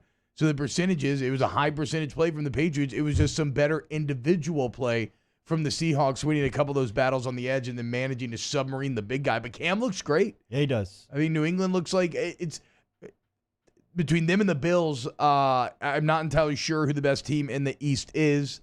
But obviously, the temptation is to lean to New England just because of their history, and then the Bills are the Bills. Yeah, Trey White and Josh Allen in Buffalo get 2-0 on the weekend as they beat Miami yesterday in South Beach. They win 31-28, so the Bills now 2-0. And then Cam and the Patriots make a trip across the country to Seattle. Comes down to the last play. You mentioned the backlash on just running Cam with a quarterback draw in that scenario. I don't know how you would defend not giving it to him on this Monday morning if he didn't carry it from the 1 yard line. Yeah. I mean, maybe like some sort of option for like a jump pass if potentially, but I guess just the overall point is that's been a very high percentage play throughout his career. The Patriots have been, hammering it home already throughout this very young season. But to me, the bigger part that I was impressed with about Cam is the Patriots still don't have any weapons. Yeah. They don't. But James White was out yesterday. Yeah, but he did a good job. Devastating. Obviously Edelman. Yeah, I know. It's heartbreaking. But obviously Edelman, he's really solid, and he was really good last night. But watching Cam spread the ball around, still manage to create while not having those weapons was impressive. But the story from last night is still it's Russell Wilson. I mean, he looks like the best player in the NFL. I spent all this offseason saying that it's Mahomes and Wilson 1A to 1B. I still believe that. I would now throw Lamar Jackson in that crew as well. But here early on, there's no denying that nobody is playing the level of football that Russell Wilson is last night. 5 more touchdowns last night, all different kinds of receivers, making it look easy. Gets it done with his legs when he needs to. Like, there is just nothing that this guy doesn't do. He is in his literal prime. And you're watching somebody who's at his best. So Wilson and the Seahawks, man, if you're a Saints fan, it's hard to feel like some of those roads don't potentially lead through Seattle. I mean, Green Bay looks like they're going to be an NFC powerhouse this year as well. We're starting to see things take shape a bit. And I would also look at other teams too. We were very much down on the Los Angeles Rams and where they were last season compared to their Super Bowl run 2 seasons ago. They look closer to the Super Bowl team than they look to last year's team, as they have made some personnel moves that have worked out really nicely here early on for McVay and the Rams. Because you're right. I mean, Seattle looks like the best team in the league right now through the first 2 weeks, in my opinion. Yeah.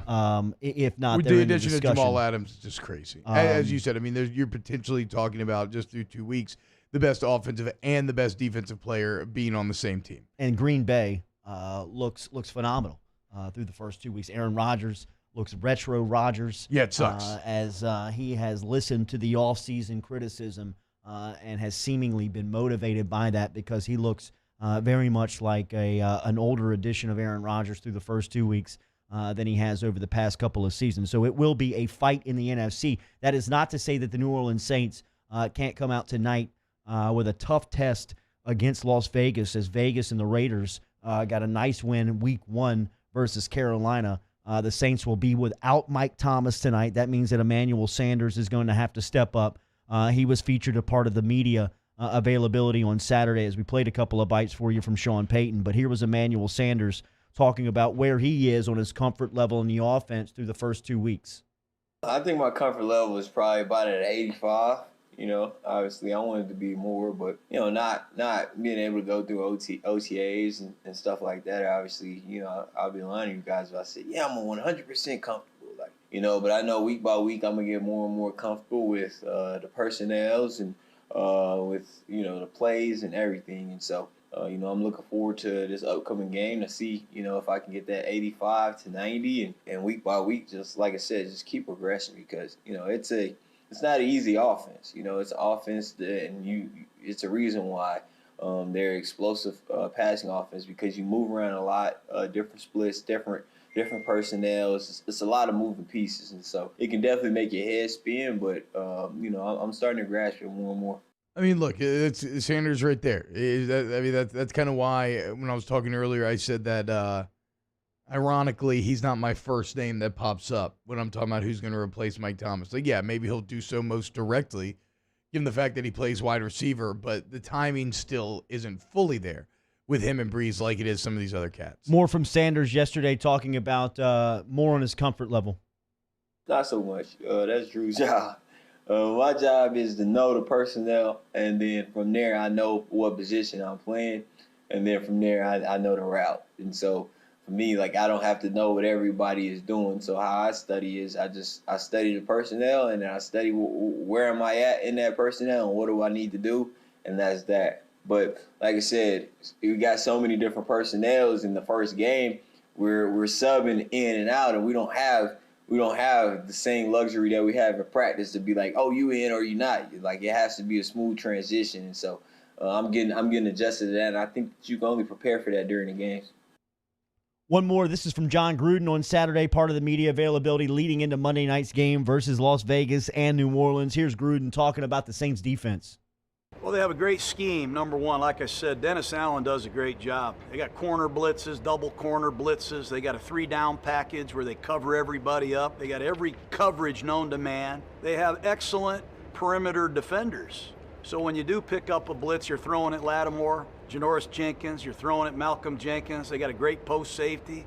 This post safety is outstanding player. The linebackers can knock your teeth out, and they have an excellent defensive line. And, Rankins is a first rounder. Davenport, if he plays, they traded up to get him in the first round. Jordan is a first rounder, and they're well coached. They're very disciplined. They like to hit, and they don't make mistakes. End of story. I'm starting to get a little sore stomach here. God, dude, I love it. He's so good. Unfortunately, Davenport's not playing. So you heard Davenport if he plays, but like the old man said a couple weeks back, he's hell when he's well, but when is he well? Right? That's the problem. He just hadn't been out there. So we'll see where that goes. The Saints going to have to do without their former first-round pick. Ross Dellinger talking college football next. Off the bench with Kalata and T-Bob. Brought to you daily by Coy's Diesel. Remember, online at coysdiesel.com. Stop in and see them today. Their showroom is located, or the service area is located on Airline Highway out in Gonzales. They've been there for a while. Stop in and see them. Doesn't matter if you're driving a Chevy GMX, a GMC Duramax, a Dodge Cummins, Ford Power Stroke. If you're down on the side of the road in a light, medium, or heavy-duty diesel truck, Coy's Diesel can get to you and get it serviced today. They offer 24-hour roadside service. Check online at coysdiesel.com. Coysdiesel.com, coysdiesel.com for all your diesel vehicle needs. Drop-down menus got you right there on the site. If you're looking to shop by vehicle, year, make, model, they got it all, man. So if you're a do-it-yourselfer, you get your parts from Coy's Diesel. But if you're not, you need them to service your diesel vehicle, them to take care of it. Well, you just go to coysdiesel.com. So you need financing, anything else, all of your diesel vehicle needs under one roof. It's right there in the name, people. coysdiesel.com.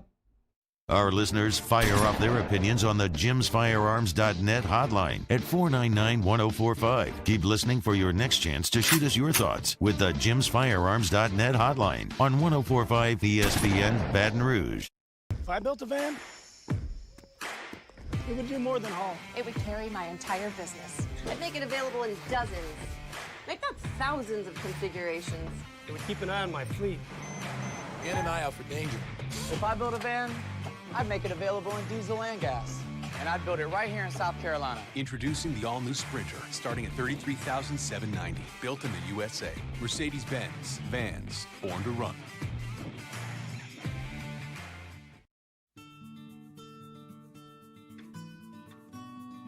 This is a house call. This is a follow-up appointment. This is a diabetes checkup. This isn't just more convenient care, it's more advanced care. This is innovating healthcare at Louisiana's #1 hospital, Ochsner. Gulf Coast Bank and Trust is a local bank with a straightforward philosophy. It's about doing the right thing for our customers. Participating in our community with annual local fundraisers, offering individual attention in a modern banking atmosphere with a trusted local company. Gulf Coast Bank invested in technology with a local touch, giving our customers the power to bank anywhere, anytime. We're building relationships through personal service as the bank that cares about you. Gulf Coast Bank and Trust, the bank that cares about you. I've been doing business with Luba for 25 years. They're dependable, trustworthy. It's just the attention to detail with our clients. Our folks have years and years of experience. They're highly trained professionals, but many companies have that asset. What I'd like to think makes Luba a bit different is that we use those talents in a way that truly is dedicated to serving the needs of the folks who depend on us. Are you a licensed contractor? There's lots of good contractors in Louisiana doing work the right way, but unfortunately, too many unlicensed contractors are working outside the licensing requirements. Working as a contractor in Louisiana requires a license for the company doing the work. The Louisiana State Licensing Board for Contractors wants to help you get licensed to allow you to conduct work legally. It's not difficult to get the license. We can help you. Go to lacontractor.org for more information. Licensed contractors, it's the law.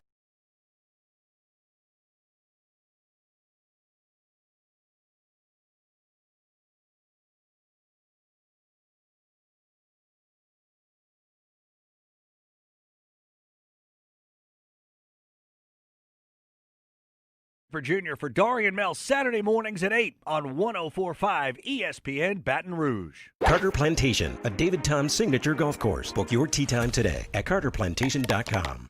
Hey, it's Matt Moscona inviting you to join us for Monday's AFR presented by Relief Windows. Game day, Monday Night Football. Saints, Raiders. We're previewing the matchup and recapping your football weekend. So join us 3 to 6, 104.5 ESPN Baton Rouge.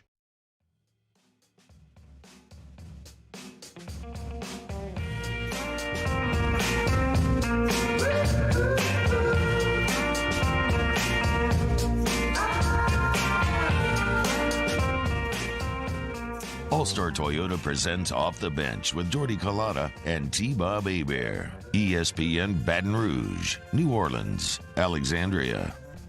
Couple of big opt-outs over the weekend in College Station as Texas A&M will be without their starting inside linebacker Anthony Hines, as Hines made the decision over the weekend to opt out due to social unrest and COVID-19. Jamon Osborne, one of the top wide receivers for the Aggies last season, also has opted out for the season. So Texas A&M being hit by a couple of opt-outs as well. It is an SEC game week here in South Louisiana and around the SEC states, as Ed Orgeron will meet with the media today at noon and get set up for Mississippi State, who will be in town this weekend. College football was still underway this past weekend, and Ross Dellinger, who covers the sport for Sports Illustrated, he is their lead college football writer. He's here with us every Monday on OTB, ESPN, New Orleans, Baton Rouge, and Alexandria. Deli, good morning. How are you? Good morning. How are y'all? Doing good. What about Billy Napier and his crew? How much of a believer are you after 2 weeks? Well, they had a little hangover last weekend. I know they were down 14-0 and ended up coming all the way back to tie the game, and it was kind of back and forth for a while, and ended up pulling it out, I think, in overtime. So that was obviously big. You know, when you have such a high like that the first week and you go up to Iowa State and beat them, you know, there's going to be a little letdown, maybe a little hangover, but they found a way to win, and that's all that's important. And that's again just another testament to that team and what Billy's done there.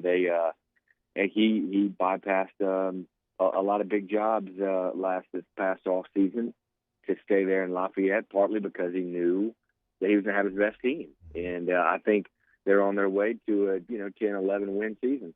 What is the true ceiling for a team like UL in a year like this, Ross, in your estimation? There's certainly obviously this is, the group of five making the playoff has never been probably more realistic than this year. I still don't think it's that realistic, but I think it's more realistic than it is on a normal year because you have Power 5 teams.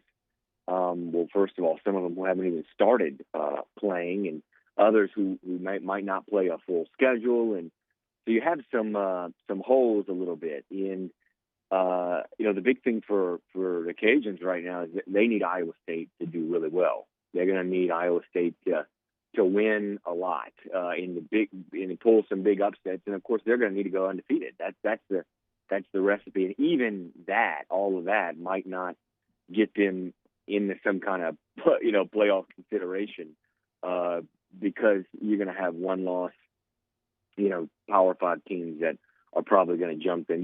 They need everything to go perfectly right, and it would just be a real long shot.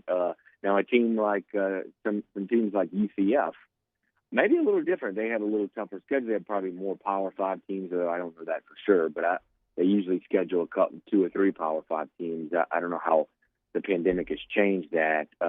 But they went in and they just rolled Georgia Tech, which beat Florida State. And so you wonder if they'll have more of a shot just because the voters know how, in the selection committee, knows how good that UCF has been over the last few years and how they just missed out. So that's the one to really watch. That's interesting. Ross, I mean, has there been a bigger winner earlier in this season than the Tennessee Volunteers? I think they've actually moved up. I've seen anywhere from like 10 to 11 spots in the polls. Now a top 15 team. How about those Vols? What have they done to move them up so much? Recruit well, I guess. That's what he's doing. He's been recruiting well. I don't know how that shapes up to on the field when most of the guys you've recruited and and gotten commits from aren't on the team right now. But that's where we are, I guess, in 2020 with the polls and the pandemic and the way everything is sorting out. We always talk about early season polls, preseason polls, and how meaningless they are. Gosh, this year it could be. Is there anything below meaningless? It's completely kaput. I mean, there's no reason to even look at a lot of it. I haven't even paid attention. You're telling me new information. It means that Jerry. Well, sorry, continue, Ross. Go ahead. Well, I was going to say the way we've done it at SI, we decided to do a top 10 after each starting last week. And this past weekend we did our second one, and we're only doing teams that have played a game. Good. And I think that's kind of cool. And you can get some teams in there that obviously would normally not be in the top 10, but it's kind of cool. And hey, it's a pandemic. It's a weird time. So we've kind of done it that way. Yeah, so technically, as it said today, the new poll, because I think Miami moves up, Tennessee is 16, but Jeremy Pruitt, they were 15 last week. He can now say that he had a top 15 Tennessee Volunteer football team. So they haven't played yet, but Ross, that all changes this weekend. SEC play kicking in. I know everybody in this part of the country is incredibly excited. Let's talk about the game here in Baton Rouge. Two programs that you know well. You have history with Mississippi State. You have history with LSU. What's your bird's eye national writer view of what's going on in Death Valley Saturday? Well, it's, when those schedules came out, I remember thinking, this is it. This is the premier game of that weekend. I mean, it's your defending national champions, which have lost, as you guys know, a lot of talent off that team, specifically a lot of defensive talent off that team when you talk about facing an offense like Mike Leach's. They're going to score points. They got Costello at quarterback, the former Stanford quarterback. He's got a heck of an arm on him. But they're, let's face it, I mean, they're, I've visited that staff a couple of times this offseason. They're in very much kind of a rebuilding type of mode. I don't expect a ton from them this year, but I do expect points. Points on both sides. They're allowing points and scoring points. So I could see the game Saturday in Tiger Stadium getting ugly in a good way, getting high scoring points ugly, where you have some big maybe defensive lapses and you end up having kind of a score fest that's kind of fun for us in a way.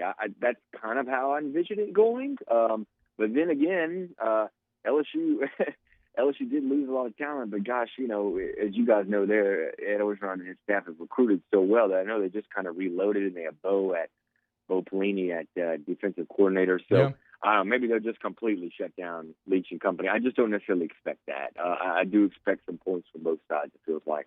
What has been your biggest takeaway from the Big Ten announcement of their decision reversal to play football here this fall? I think it's what we all kind of thought. What I told you guys probably a month ago on the radio is they just pulled the trigger a little too quickly. I remember immediately when the news broke that when they were going conference only, and then a month later or so when the news broke that they were, postponing the season, I got texts in both of those situations from mostly SEC people, and they were just shocked that they would do it so early. That there's a way to just delay, like the SEC did and others, to late September, even early October.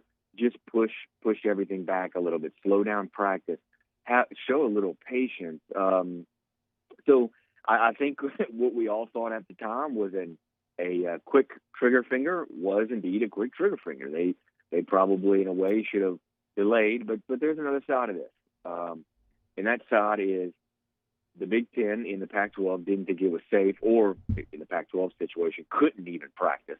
But the Big Ten didn't think it was safe to even practice. You can argue on either side there, but I think overall we saw a conference just make a little bit of a hasty decision there. Is the Pac-12? What's their options at this point? Yeah, that's what I was wondering. Can they get back in the playoff? Yeah, I think so. Everything points to them coming back. The problem is that they might not all come back, all the schools at the same time, because they each have different local guidelines. I mean, guys, some of these schools out there, they weren't allowed to practice. They couldn't practice with more than 12 people. They couldn't do any physical contact. It was not allowed in the county. So they couldn't even practice. I mean, Chip Kelly, I think it was maybe about a month ago, they were just allowed back. The coaches were just allowed back into the facility to work. So it's a different world over there. And they've got a long way to go. I think they're going to come back, but they might do it in a staggered way. But if they don't get back by Halloween, they might not be able to get into the playoffs. Yeah. But I think the majority of them are going to try to get back by that date, it sounds like. But you've got some schools in the Bay Area specifically with some local guidelines that's going to make it tough. Do you have an idea? Is like 8 games kind of the cutoff? Like, what if a team schedules 8, in that late window and plays 7 or plays 6? Could you still be considered for the playoff?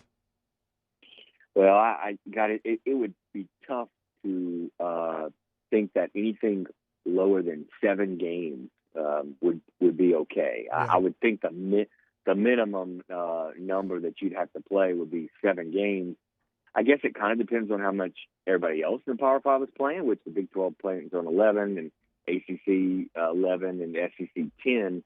But and the Big 10 I think is doing 9, plus they're a little into the season thing. So you look at all of that and you think you got to at least get to 7. The Pac-12's got to at least get to 7. And the Big 10 has got to, you would guess, at least get to 7 or 8. And they're going to be tight. I mean, look at it, guys. We've had, I think it's 17 games postponed so far. We played like maybe 60. We've had 17 or 18 postponed. The Big 10 thinks it's going to play 9 games in 9 weeks on a wing and a prayer. I mean, there's no way all those teams are going to play a full schedule. So that's something to definitely keep an eye on. There's no wiggle room there. Yeah, maybe one conference that would have liked to schedule less would have been the Big 12, based on what has gone down with him here early this season. So we always judge the Pac-12 as kind of being the odd man out, right?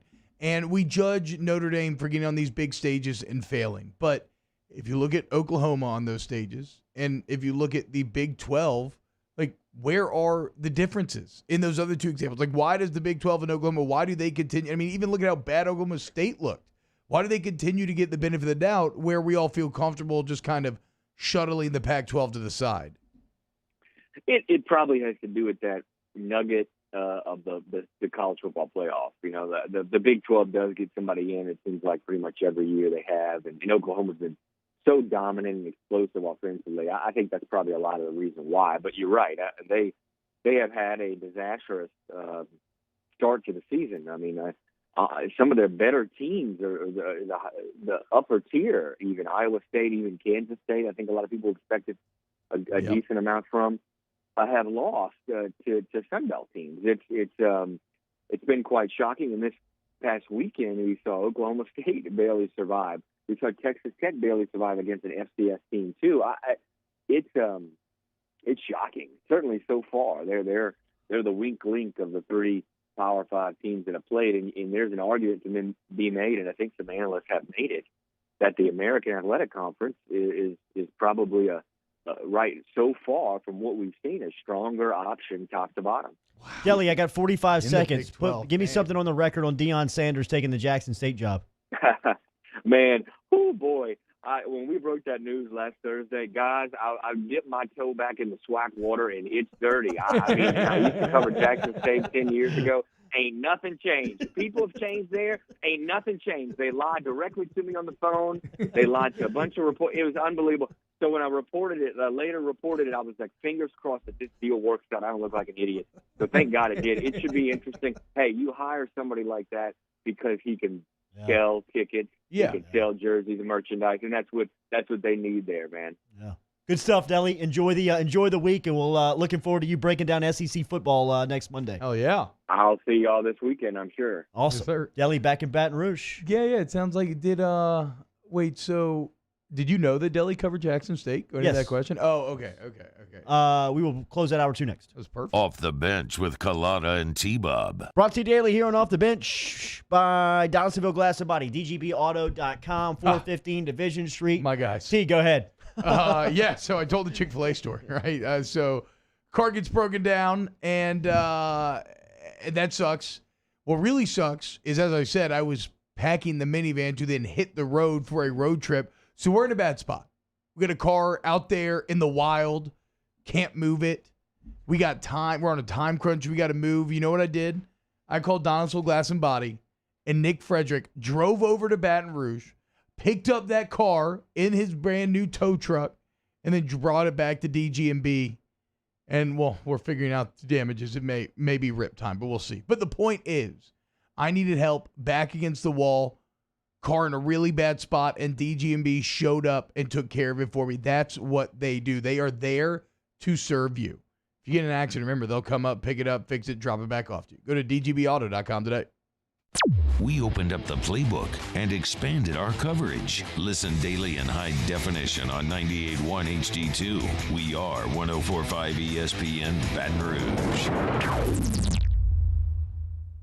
If I built a van, it would do more than haul. It would carry my entire business. I'd make it available in dozens, if not thousands of configurations. It would keep an eye on my fleet. In and eye out for danger. If I built a van, I'd make it available in diesel and gas. And I'd build it right here in South Carolina. Introducing the all-new Sprinter, starting at $33,790. Built in the USA. Mercedes-Benz. Vans. Born to run. Gulf Coast Bank and Trust is a local bank with a straightforward philosophy. It's about doing the right thing for our customers. Participating in our community with annual local fundraisers. Offering individual attention in a modern banking atmosphere with a trusted local company. Gulf Coast Bank invested in technology with a local touch, giving our customers the power to bank anywhere, anytime. We're building relationships through personal service as the bank that cares about you. Gulf Coast Bank and Trust, the bank that cares about you. ServiceMaster Elite create clean, disinfected work environments. As a local business, we take pride in serving the New Orleans and Baton Rouge areas. Our cleaning protocols follow CDC and OSHA standards for healthcare settings, offices, senior living, restaurants, and industrial plants. Contact ServiceMaster Elite to get your operation ready for reopening with germ disinfection cleaning. ServiceMaster Elite, the trusted choice in professional cleaning since 1996. Gulf Coast Office Products is a nationally recognized Savin office equipment dealer based right here in Louisiana. Over 100 employees strong, Gulf Coast has the boots on the ground to support all vertical markets from education, engineering, legal, and finance. With the latest in office technology from desktop to production segment units, Gulf Coast and Savin have the perfect fit for you. Call 225-756-2644. That's 756-2644 for Gulf Coast Office Products. This isn't just another day. It's so much more. Kelly's life was put on hold when her Auctioner primary care doctor discovered a rare blood disorder. Her doctor connected her to an Auctioner care team of cancer, heart, and kidney specialists. With multiple primary care locations around Baton Rouge, same-day appointments, and online scheduling, we're relentless about keeping you healthy. Auctioner Baton Rouge, innovating healthcare for Kelly. At All-Star Toyota, you get it all. If you're in the market for an all-new Toyota vehicle, come see our friendly and knowledgeable sales team at All-Star Toyota. Located in Baton Rouge at the corner of Airline and Goodwood, we've been serving our community since 2005 by offering a large selection of new Toyota cars, trucks, and SUVs. Get behind the wheel of your dream car and take a test drive at All-Star Toyota today.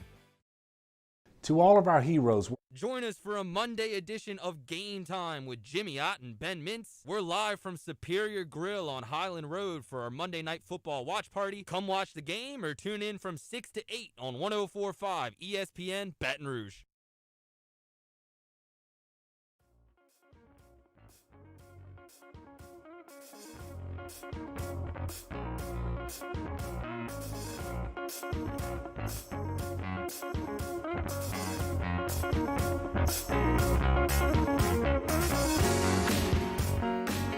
All-Star Toyota presents Off the Bench with Jordy Collada and T-Bob Hebert. ESPN Baton Rouge, New Orleans, Alexandria. That hurts. That sucks. We're sitting here thinking back, making fun of Georgia as they've honored a patch put on this year's uniform a 40-year remembrance of the last championship team. I guess it's 1980 because I'm about to have my 40th birthday here in a couple of weeks. Oh, hell yeah. So they won that in the Superdome. Really? It was Herschel Walker. Yeah, Herschel They did Walker. win that in the Superdome. They beat Marino and Pitt. Good friend of the show. Herschel That sounds Walker. right. Friend of the show. Yeah, good friend of the show. You know, multiple-time guest. But we were talking about new uniforms this season, and Georgia's going to wear new uniforms honoring that 40-year championship run. They're going to pull out the Which I red get, pants. But you're right. It does come out, and you're celebrating It's been 40 the drought. years since we won. Yeah. Yeah, I mean, You're that's celebrating the a problem. drought. You're celebrating simultaneously, you know, the greatest thing in your history, but also the drought. So, yeah, I don't know. It's kind of a double-edged blade there. Slippery slope. It's a hell of a promo. Damned if you do, A hell of damned a if you don't. promo. I mean, but at the same time, You know, can't it's been really 40 years since we won a championship. Yeah, we do know. But at the same time, you can't just let it pass, right? No, you're right. I mean, it's your best team That's ever. true. No. You're right. And so all it does to me You're just is bringing a lot of attention to it weekly if you're going to change the uniforms to honor that squad. I mean, every single week they're going to talk about that 1980 championship run. It just, to me, my immediate brain, if I was a Georgia fan, I think, would just go back to that natty that you just lost a couple of years ago. Yeah. And how terrible that is. I mean, you got as close as you can physically be, barring like losing on a field goal or something, right? Like, I remember Tua pushed back, sacked. Yeah. It didn't The have play it. before It was that. over. The play before the game-winning touchdown. Yeah. I mean, he's a 13-yard sack. Loss. Yeah, it looked like it was over, dude. In Georgia, Atlanta. You beat In Saban. Atlanta. In Atlanta. Kirby beat Saban. Oh, my God, I can't believe it. All of our dreams are coming true. What was the score at half? Was he up 17? 20-7, I believe. I mean, he the was score up at half. huge at half. Just- Saban makes the move to pull Jalen Hurts, put Tua in. Next thing you know, And look, Tua throws the game winner to Speedy Smith from A-Meat. I've lost I've lost a national championship in a very bad way against a conference rival. And so I know how bad those feelings can be. And that said, I would have rather gotten blown out like Sure. we did a million times over than lose 100%. in the way that they did. 100%. I mean, I already deal with enough kind of like regret and like, man, like I can't believe, you know, like it could have been so much better. But at least we weren't even close in the game, right? You got clearly outcoached and outplayed. They just got out-momented, right? Like they did it. They didn't necessarily get outcoached. They didn't necessarily get outplayed. They didn't have the one moment that Alabama did. So shout out Georgia, 40 years since That's that right. natty. Congrats, boys. Great unis, 4 though. decades. Almost Great 2 unis. years. Almost 3 years or whatever it was. But no, unfortunately, it's 40. They did great with the unis. I think second best in the conference behind LSU. T, have a good third hour. We'll be back with you tomorrow morning. Yes, sir. Stick around. OTBOT got a ton of NFL talk coming your way. Let's keep it locked right here. We got a lot of week 2 reactions off the bench. Off the bench with Kalana and T-Bob. Secure Shredding and Recycling, your document destruction specialist. Shredding services in the Louisiana Gulf South region. Remember, over at Secure Shredding and Recycling, they are the premier provider of document destruction services for individuals, businesses, nonprofit organizations, and government agencies. They're online, secureshreddingandrecycling.com. 10 mobile trucks on the road, 10 trucks on the road all day that offer mobile shredding. They also have drop-off shredding. If you mention off the bench and you need hard drives destroyed, they'll handle those hard drives for free, 2 of them. Online, secureshreddingandrecycling.com. SecureShreddingRecycling.com. SecureShreddingandrecycling.com. That's right. It's game day. If you need anything destroyed, any documents, right? Digital, like hard drives or or your papers, Secure Shredding Recycling has you. It's good for the environment. Save thousands of trees each year. Save a ton on gasoline in terms of the point is they're there to serve the environment. They're also there to serve you. Go to SecureShreddingRecycling.com today. Do you know someone who sets a good example for all of us to follow? Someone who, without being asked, shows leadership, selflessness, and service to their community? We believe that's the definition of a good citizen, and so does Citizens Bank and Trust. So, if you know someone that sounds like what Jordy was just describing, nominate them to be your good citizen, and they'll have a chance to win $500 from Citizens Bank and Trust. Plus, we'll mention him right here on the show. So go to citizensbankandtrust.com for more details and nominate your good citizen. This isn't just another day. It's so much more. Kelly's life was put on hold when her auctioneer primary care doctor discovered a rare blood disorder. Her doctor connected her to an Auctioner care team of cancer, heart, and kidney specialists. With multiple primary care locations around Baton Rouge, same-day appointments, and online scheduling, we're relentless about keeping you healthy. Auctioner Baton Rouge, innovating healthcare for Kelly. At All-Star Toyota, you get it all. If you're in the market for an all-new Toyota vehicle, come see our friendly and knowledgeable sales team at All-Star Toyota. Located in Baton Rouge at the corner of Airline and Goodwood, we've been serving our community since 2005 by offering a large selection of new Toyota cars, trucks, and SUVs. Get behind the wheel of your dream car and take a test drive at All-Star Toyota today. Gulf Coast Bank and Trust is a local bank with a straightforward philosophy. It's about doing the right thing for our customers. Participating in our community with annual local fundraisers, offering individual attention in a modern banking atmosphere with a trusted local company. Gulf Coast Bank invested in technology with a local touch, giving our customers the power to bank anywhere, anytime. We're building relationships through personal service as the bank that cares about you. Gulf Coast Bank and Trust, the bank that cares about you. ServiceMaster Elite create clean, disinfected work environments. As a local business, we take pride in serving the New Orleans and Baton Rouge areas. Our cleaning protocols follow CDC and OSHA standards for healthcare settings, offices, senior living, restaurants, and industrial plants. Contact ServiceMaster Elite to get your operation ready for reopening with germ disinfection cleaning. ServiceMaster Elite, the trusted choice in professional cleaning since 1996. To all of our heroes working on the front lines of this COVID-19 pandemic, your bravery and selflessness represent the very best of us, and we want to say thank you. I'm asking everyone around the state to join me in celebrating the heroism of our healthcare professionals on the 19th of every month at 1900 hours, that's 7 p.m. Write a note of appreciation, make plans to donate to charitable organizations, or say a prayer. To learn more, visit 19thanks.org. Thank you, and God bless. If I built a van, it would do more than haul. It would carry my entire business. I'd make it available in dozens, make not thousands of configurations. Or is brought to you by Spencer Callahan Injury Lawyers.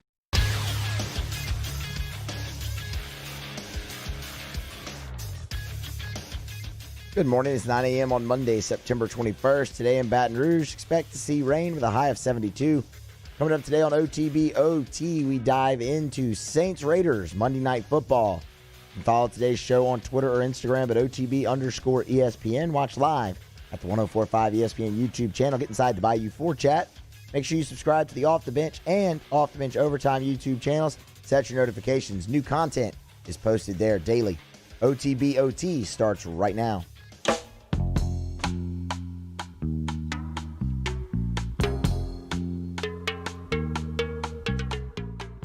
All-Star Toyota presents Off the Bench with Jordy Collada and T-Bob Hebert.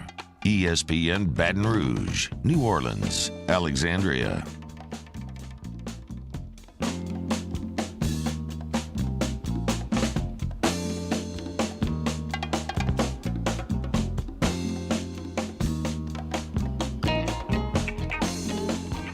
What up, what up, what up? Welcome in. Sorry, that was a bit of an aggressive way to open, but I'm in a good mood in this hour 3 today. T-Bob Hebert, welcome you into OTB OT. Got Danny Cardenas and Matthew Musso hanging out with me as well. We got football takes coming for you today. That's right. Some fresh-baked Monday takes after week 2 of the NFL. There's nothing I love more than making grand sweeping conclusions based off of small amounts of information. So we'll continue to engage in such shenanigans today. I feel bad, dude. I feel bad. I should want to talk about the NBA, right? I mean, we are here in the midst of the playoffs. AD's doing crazy things. Hits the game winner last night to put the Lakers up 2-0 on the Nugs. You got Bronny blowing blunts while Dad's in the bubble. Like, there's a lot to talk about. But I'm just struggling to get myself there. Maybe it's no Pelicans. Maybe it's watching my ex go on to improve their life so significantly. They left me behind And they're in a way better spot now. Their new boyfriend's way hotter than me.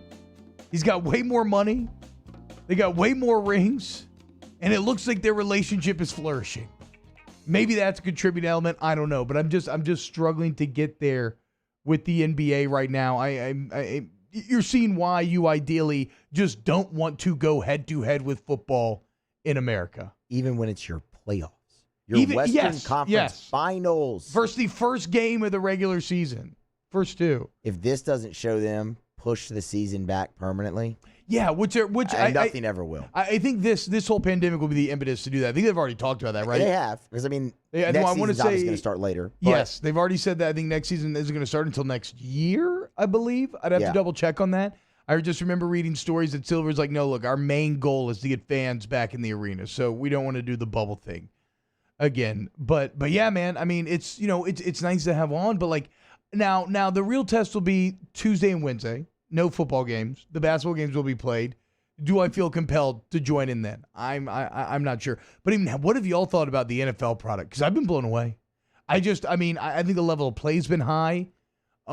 Sure, it's fun to hear fans cheer, but like because of the camera angles and everything, for the most part, I don't really notice all the time. Yeah, well, I think that's what we've talked about with every sport, right? Is that, okay, well, fans not being there hasn't really impacted it in a way that we thought. You said... I guess I was more worried about the NFL.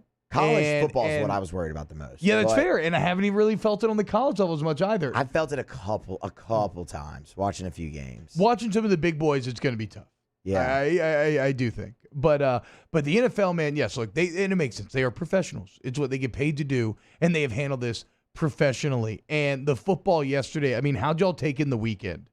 Give me a rundown, because your boy, I sat on a couch and consumed Red Zone. This is why I love sometimes when the Saints don't play in that slot when they play on primetime, because they don't have to worry about watching actually a single game. I sat there and consumed Red Zone for 6 hours straight. I ate burgers. I had fries. I drank Dr. Pepper. Whoa. Which is great, right? Yeah. I feel like I never drink soda anymore. I got a 2-liter of Dr. Pepper to slam that thing. Did you mix anything with it, or just the Dr. Pepper? Okay, just some DP. I had to drive later, and I did a lot of drinking this weekend as well, so your boy wasn't feeling one hundo. But yeah, no, it was the American dream. And as I get older, I appreciate these days more and more. Pre-kids, there might be like a video game or something that held my interest. Like you never know. Like now, all I want to do on Sunday is sit there and watch Red Zone for 6 hours straight. I'm not even like a fantasy guy. Like it's not even like that. It's just the constant feed of football. And I tell you what, Hannah Griff, I saw Hannah Griff tweeting about this. He's tweeting about how, like, why did the NFL scheduler still put 10 games in the first block and 3 in the last one? Yeah. So I think it makes sense, though. I want to play devil's advocate here. Do you think, okay, this is what I think. I think so a lot of the early matchups, if you look at them, they're kind of chaff matchups, right?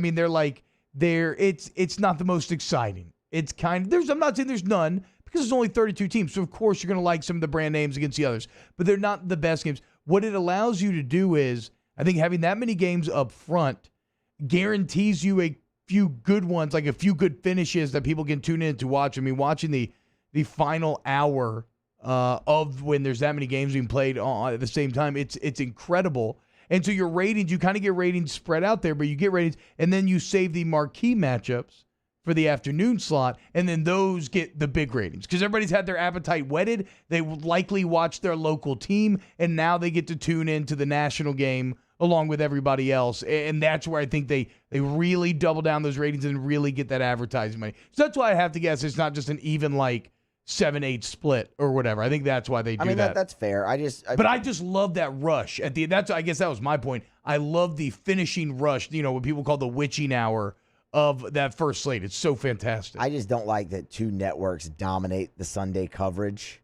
Yeah, you get one game on ESPN on Monday night. You get one game on NBC on Sunday night, and the rest of them are squeezed between 2 networks. And I know you have Red Zone and things like that, but I like to watch more than just like the scoring. I like to check out. Really? A little So you actually like? Right, I'm more of a flipper. I like to flip between games. And so games you would and take games. So NFL ticket over Red Zone if you had a choice. Yeah. And wow. If you could. What about you, Dan? Yeah, I like to flip as well. I'm probably NFL ticket guy. Yeah. What? Yeah. Not that red zone's not great. I mean, I know it's just funny because like I think that I'm just naturally the complete opposite. Like I don't want to work for anything. I just want to lay there and turn my brain off and consume. And Scott Hansen has my back. He's not going to let me see any commercials. He's going to keep me updated on relevant storylines, and he's going to be flying me from game to game. Channel flippers, interesting. Yeah, I mean, I mean, look, the other day, not this past weekend because the slate was terrible, but the weekend before that, I was flipping between 5 college football games. Yeah, and you do that's miss. Fantastic. You know, some things do get lost in translation when you're just watching it through the red zone lens. You're not getting the full breadth of the game. I still love, and I continue to do this. I can't recommend this enough. If you're really into the NFL and you just want to have like a league-wide view, I cannot recommend enough the game recaps on YouTube. 10 to 15 minutes gives you a good idea of what happened. Super fun to watch if you're into football, obviously, and you get to see all the badass plays. There was not a more badass play on Sunday than that onside kick, boys. That was great. And this is where I wanted to start this hour with. I got a lot of thoughts about this onside kick. First off, shout out Greg Zuerlein, Greg the Leg. He was actually a rookie in St. Louis when I was up there. He was in our rookie class together, and that dude used to kick 70-yard field goals at practice on the reg. Unfortunately, Saints fans know all too well about what Greg Zuerlein can do with his leg. In fact, how about this? Yesterday's game winner against the Falcons. I don't know if this makes Saints fans feel any better. Maybe forgive Greg a little bit, but that was the first game winner that he had made since that 2018 NFC Championship. But before we get to the winner, that onside kick, man. And the reason why I want to explore it is because I think a lot of people are crapping on the Atlanta onside recovery team today. And I'm not saying that there's no truth to that, because certainly the situation could have been handled better. What I am saying is all of us who are pontificating and prognosticating, we are using the benefit of hindsight. They did not have that. And so what looks obvious to us, let's really put ourselves in their shoes and think about how odd this was. I mean, I'd never seen anything like this. Have y'all ever seen anything like it? No tee. That like I said, that measured, almost pendulum putting motion of his leg, just a very easy swing. He kind of hits it with this little curl, so it has almost like a soccer shot type of feel. He does have a soccer background, so that makes sense. But like, I understand, if I'm being wholly honest, I understand why the Falcons stood around and watched it. It was hypnotizing. The spin of the ball, it was so odd, it was freaky. And you could see that these guys were like literally freaked out. They were frozen in indecision. That ball looks like it's going out of bounds. And then at the last second, it curls in pretty hard, like a pretty good angle. And so for me, I mean, they were literally frozen in indecision because think about it, they had never seen this before. You don't know how you're going to react to something if it's your first time ever seeing it. And when you're talking about an onside kick, we've been doing onside kicks for decades.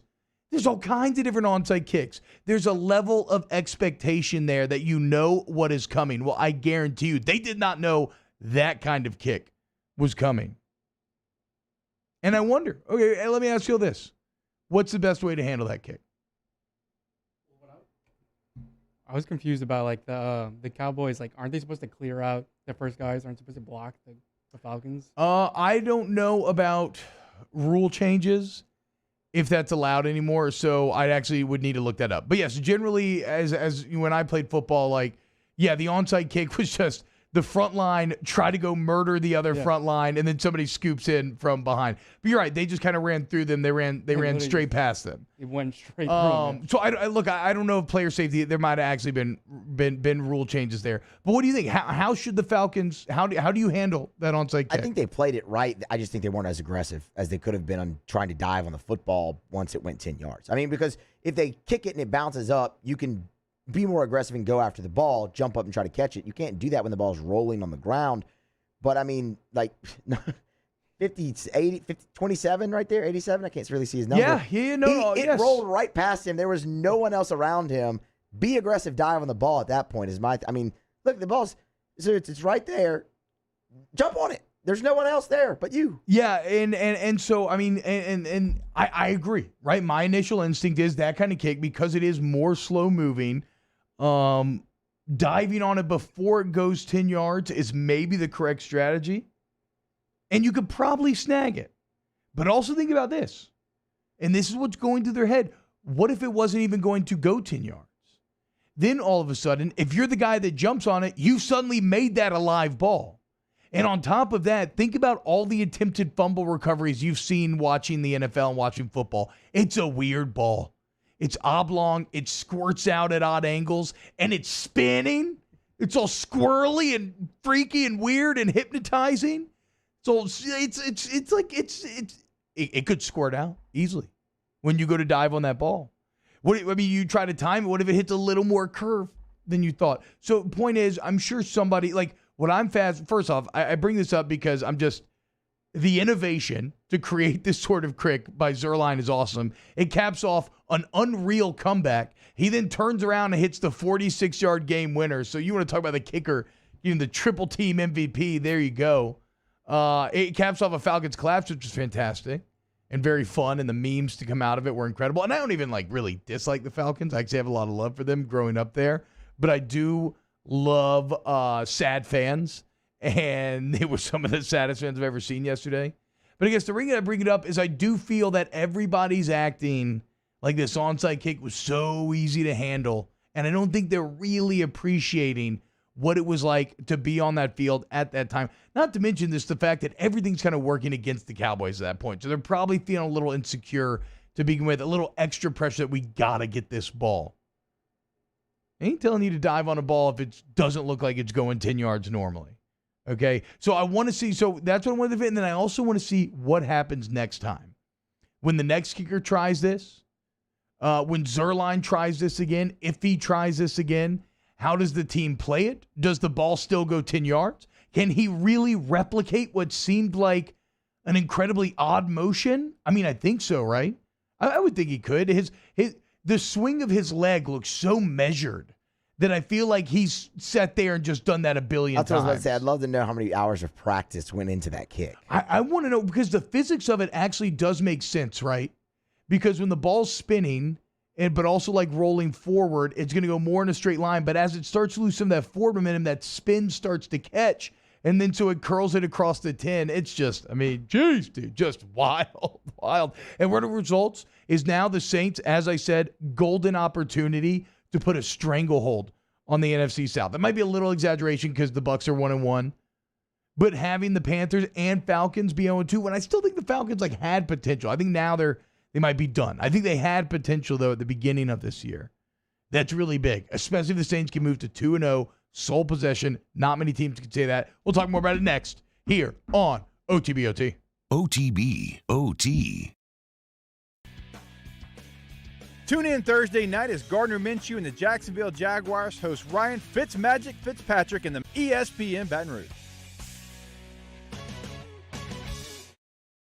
Prompt, professional, reliable. If you're looking for a breath of fresh air with your AC and heating needs, call the professionals at Anison Bitter. Anison Bitter, a Rheem Pro partner, keeping your family comfortable for over 25 years.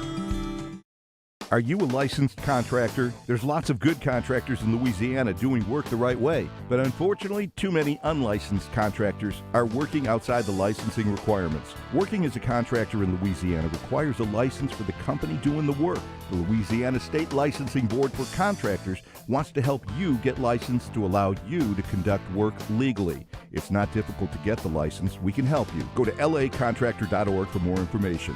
Licensed contractors, it's the law. This is a house call.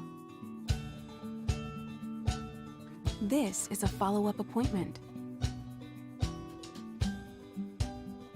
This is a diabetes checkup.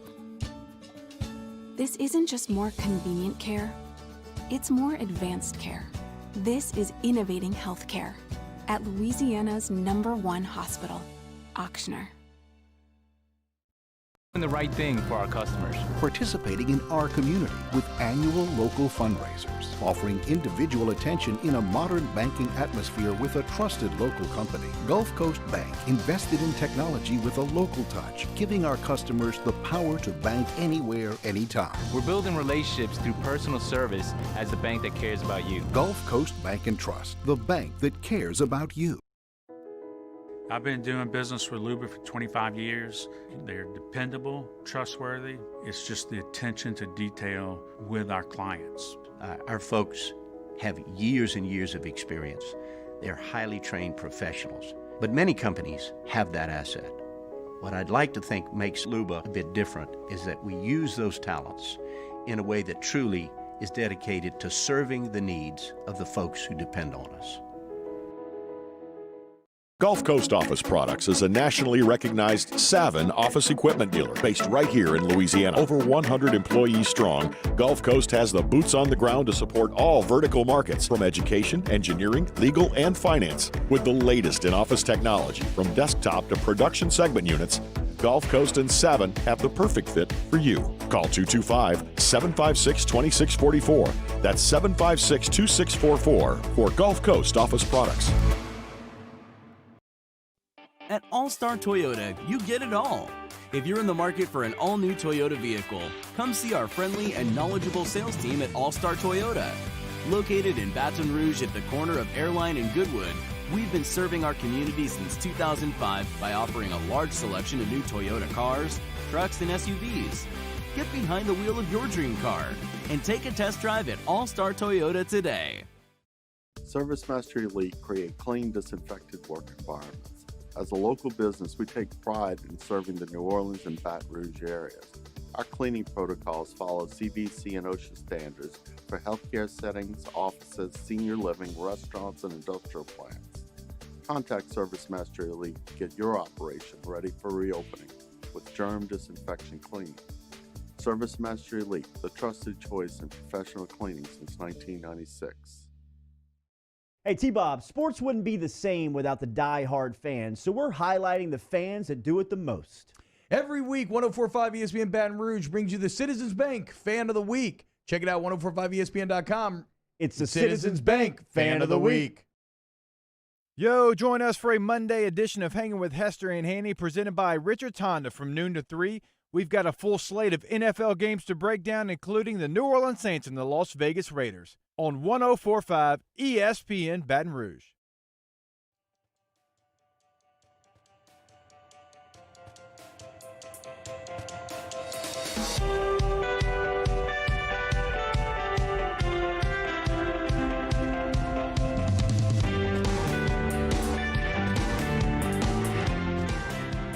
OTB OT with T-Bob Hebert, ESPN Baton Rouge, New Orleans, Alexandria. Welcome back, OTB OT. It is. Let me get my papers in order here. It is game day. It is game week. Monday Night Football tonight in Las Vegas. Saints taking on the Raiders. And then I cannot wait for this weekend, dude. The SEC slate. In fact, we'll probably go over that SEC slate next. But first, I want to get to some more NFL takes from yesterday and what stood out to me. And one of the main things, boys, that I keep going back to, and this makes me worried about the Saints tonight, and it makes me worried about LSU on Saturday, is, do y'all feel this way? Like the true value of a wide receiver and what he means, not just statistically, but like what he means win and loss wise. I feel like the narrative is changing. I feel like a couple of years ago it was never pay your receiver. They don't, it doesn't actually equate to wins. But I don't know, man. I look around the league right now and I'm seeing premier wide receivers kind of change what feels like the entire direction of quarterbacks' careers, and therefore like the entire direction of the franchise. I may be being overstating a bit, but are y'all kind of feeling the same way at all here with wide receivers? Are y'all willing to go in on this with me yet? I mean, there's some examples that not, like Seattle, obviously not, right? They can spread it out. They're completely fine. The Saints versus Bucks. I mean, Michael Thomas only had like 3 catches, right, or 1 catch. But that's not the point, right? Because I'm not talking about just what the stats they get, because they do also they command the focus, right? Calvin Ridley, it's hilarious. He keeps going for like over 20 plus in fantasy every week, right? He's getting all the touchdowns. Julio can't buy a touchdown, but Julio opens everything up for Calvin Ridley because you have to account for him. So even in people accounting for Mike Thomas, the Bucs having to, you then open up some avenues for some other people to have success. So you lose that resource sink. You lose that magnetic pull that an elite wide receiver can have on the defense. And let's just look around the NFL and see how guys are either flourishing or flailing without. Look how good Josh Allen is now. And all of this is not, look, I'm not saying it's 1-to-1 because obviously Josh Allen's also a year older with a year more starting, right? But it's a big element. I mean, I think it was Ryan Clark that tweeted, quote, "The Bills have a true number 1 and Josh Allen is so much better for it." And that feels very true. Josh Allen threw for 400 yards yesterday, boys. I think 4 touchdowns, too. What the hell, dude? Josh Allen? Is he a real number 1? And Stephon Diggs had 8 catches. But who was it against? For 153 yards. 8 for 153, the Dolphins. Exactly. Yeah, okay. But I kind of like the Dolphins. They're not great. I'm not saying that they're not. I don't mind their defense. Their offense isn't anything, but the Dolphins' defense isn't bad. Fitzmagic had a day yesterday. Exactly. I mean, look, I'm not saying the Dolphins are going to win because they're doing the Fitzmagic thing. You know, when you play Ryan Fitzpatrick, you know what you're doing. You're agreeing that the season's a wash and that your future, you're building for the future, okay? The point is, Flores and company, though, they did a nice job of finishing last year. I think I'm not going to take it away from Josh Allen. Every NFL game ends close for the most part, unless you're the Texans. But yeah, what were Diggs' stats, Musso, to your point? 8 for 153 and a score. There we off go. 13 targets. So, there we go. It was a good ratio of catch to the target. So look at how much he's helped Josh Allen take a step forward. And look at where he left. What the hell's happened to Kirk Cousins? And again, it doesn't explain all of it because Kirk Cousins hasn't just been bad. He's been putrid. I mean, they were not even close against Green Bay. I guess at least he was slightly better there. He was horrible yesterday. I think Jefferson ended up with a couple catches, but Cousins looks terrible without Diggs. Adam Thielen, who? Like, do you even realize who Adam Thielen is anymore? Have you heard his name yet this NFL season? Because Stephon Diggs stirred the drink. Okay, who's up next? DeAndre Hopkins. Look up Hopkins' numbers from yesterday. That's the biggest one, right? Look up Hopkins' numbers from yesterday. Because Kyler Murray looks unbelievable right now. Unbelievable is probably an exaggeration, but he looks awesome, dude. He's young. He's so much fun to watch. He's so tiny, but he just squirts around everywhere. He throws incredible balls. He can make you pay with his legs, arm, anything. Well, he got a new weapon in DeAndre Hopkins. And Musso, what did Nuke do yesterday? 8 for 68 and a score, 9 targets. So not great, but that's a really good day at the same time. It's not what Stephon Diggs did. But again, this quarterback didn't throw for 400 yards. Yes, but again, it unlocks everything else. Everything looks better. You don't think Larry Fitzgerald loves having D-Hop take all that action now? In the way that opens him up, that opens up, like one of the reasons why Kyler Murray is able to scramble for that touchdown the way they did. But how about this? Even those 8 catches, DeAndre Hopkins just set the NFL record for most catches in your first 2 games with a new team. So you're seeing the impact there. And then, sadly, on the other side of that, a guy that I really love watching normally looks kind of unwatchable now, Deshaun Watson. I mean, how badly? He looks like a different quarterback. And the Texans look like a different team. They look feckless. There's no threat to them. You might have found something with Brandon Cooks, though, man. They both had a pretty good day yesterday. They lost, but they didn't do bad. I mean, Watson threw for 275. Cooks had 95 yards. It's fine. That's fine. You might have found something there. By just how the NFL works, you're gonna have one guy put up some numbers. Like, I mean, like the stats have to go somewhere, right? But yes, they are not the threat that they were. But look at the scoring. Look at the scoring for the last 2 weeks. No, they didn't score, but they also played the Ravens defense. But I mean, no, that's fair. I mean, I'm with you. And ultimately, yes. Look, like I said, grand sweeping conclusions off small amounts of information. One of the other reasons, maybe the reason why Deshaun Watson looks so poor isn't all DeAndre Hopkins. It's the fact that he had to play the Chiefs and the Ravens. Yeah, weeks 1 and week 2. First start. I mean, who come did on. They hurt? I mean, dude, what happened? Somebody was so upset with Bill O'Brien in that trade that they were like, all right, we just got to just apply it. Yeah. And so, yes, Fair point, Musso. Fair point. But all I'm saying is I'm looking around the league and I keep seeing these wide receivers in either their absence or their arrival have these big impacts. And so I got to know tonight, can the Saints overcome it? And then can LSU overcome no Jamar Chase on Saturday? And I like LSU's ability because, like, look, LSU, I don't think the Saints have, like, how LSU goes to Terrace Marshall and they got Eric Gilbert in the mix and everything else. Like, I think they have better weapons relative. So they'll probably stand a better chance of being fine. I'm very intrigued to see what the Saints do because Mike Thomas was the offense last season. And they're going to have to find a way. It maybe gives you a little bit of an element in that it makes it hard to game plan for you all of a sudden. If you're John Gruden, because if you're John Gruden, who do you prepare for? Like, who are they going to try to hammer down on? Who are the Saints going to try to exploit tonight? That's a little harder to know without Mike Thomas. But that said, I know any coach would take not having to play Mike Thomas over having to square up with him. All right, more NFL talk, more college talk. We'll look at the SEC weekend coming up next here on OTBOT. OTB OT. Saints coverage, Chiefs, Cowboys, Thursday night, Sunday night, and Monday Night Football. From the opening kickoff to the playoffs and the Super Bowl, the NFL lives on 104.5 ESPN Baton Rouge. Are you a licensed contractor? There's lots of good contractors in Louisiana doing work the right way, but unfortunately, too many unlicensed contractors are working outside the licensing requirements. Working as a contractor in Louisiana requires a license for the company doing the work. The Louisiana State Licensing Board for Contractors wants to help you get licensed to allow you to conduct work legally. It's not difficult to get the license. We can help you. Go to lacontractor.org for more information. Licensed contractors, it's the law. This isn't just another day. It's so much more. Kelly's life was put on hold when her auctioneer primary care doctor discovered a rare blood disorder. Her doctor connected her to an auctioneer care team of cancer, heart, and kidney specialists. With multiple primary care locations around Baton Rouge, same-day appointments, and online scheduling, we're relentless about keeping you healthy. Auctioneer Baton Rouge, innovating healthcare for Kelly.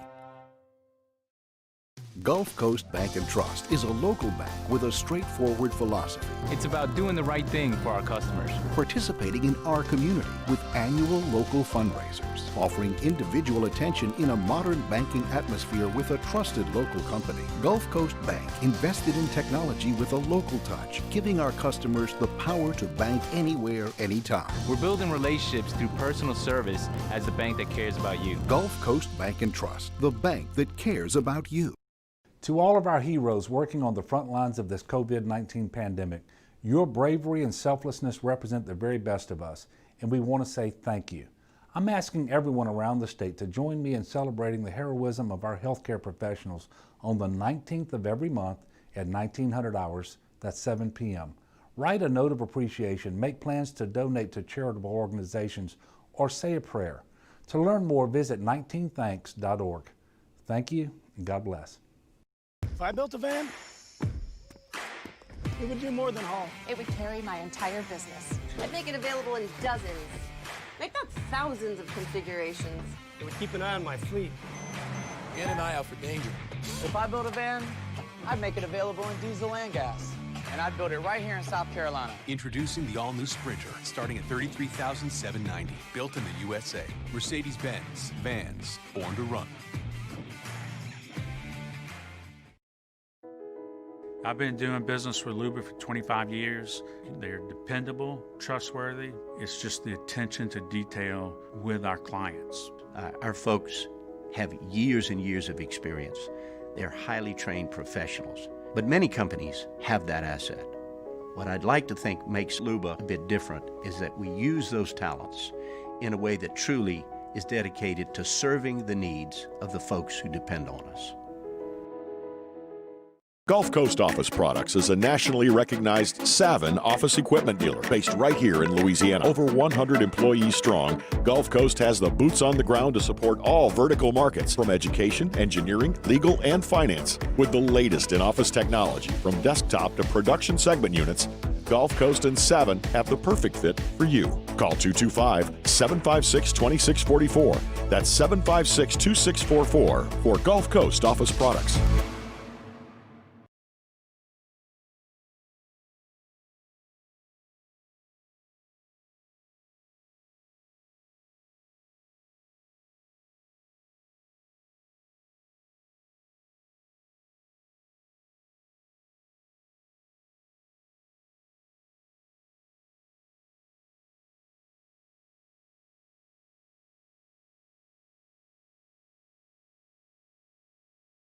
Hey, it's Matt Moscona inviting you to join us for Monday's AFR presented by Relief Windows. Game day, Monday Night Football. Saints, Raiders. We're previewing the matchup and recapping your football weekend. So join us 3 to 6, 104.5 ESPN Baton Rouge.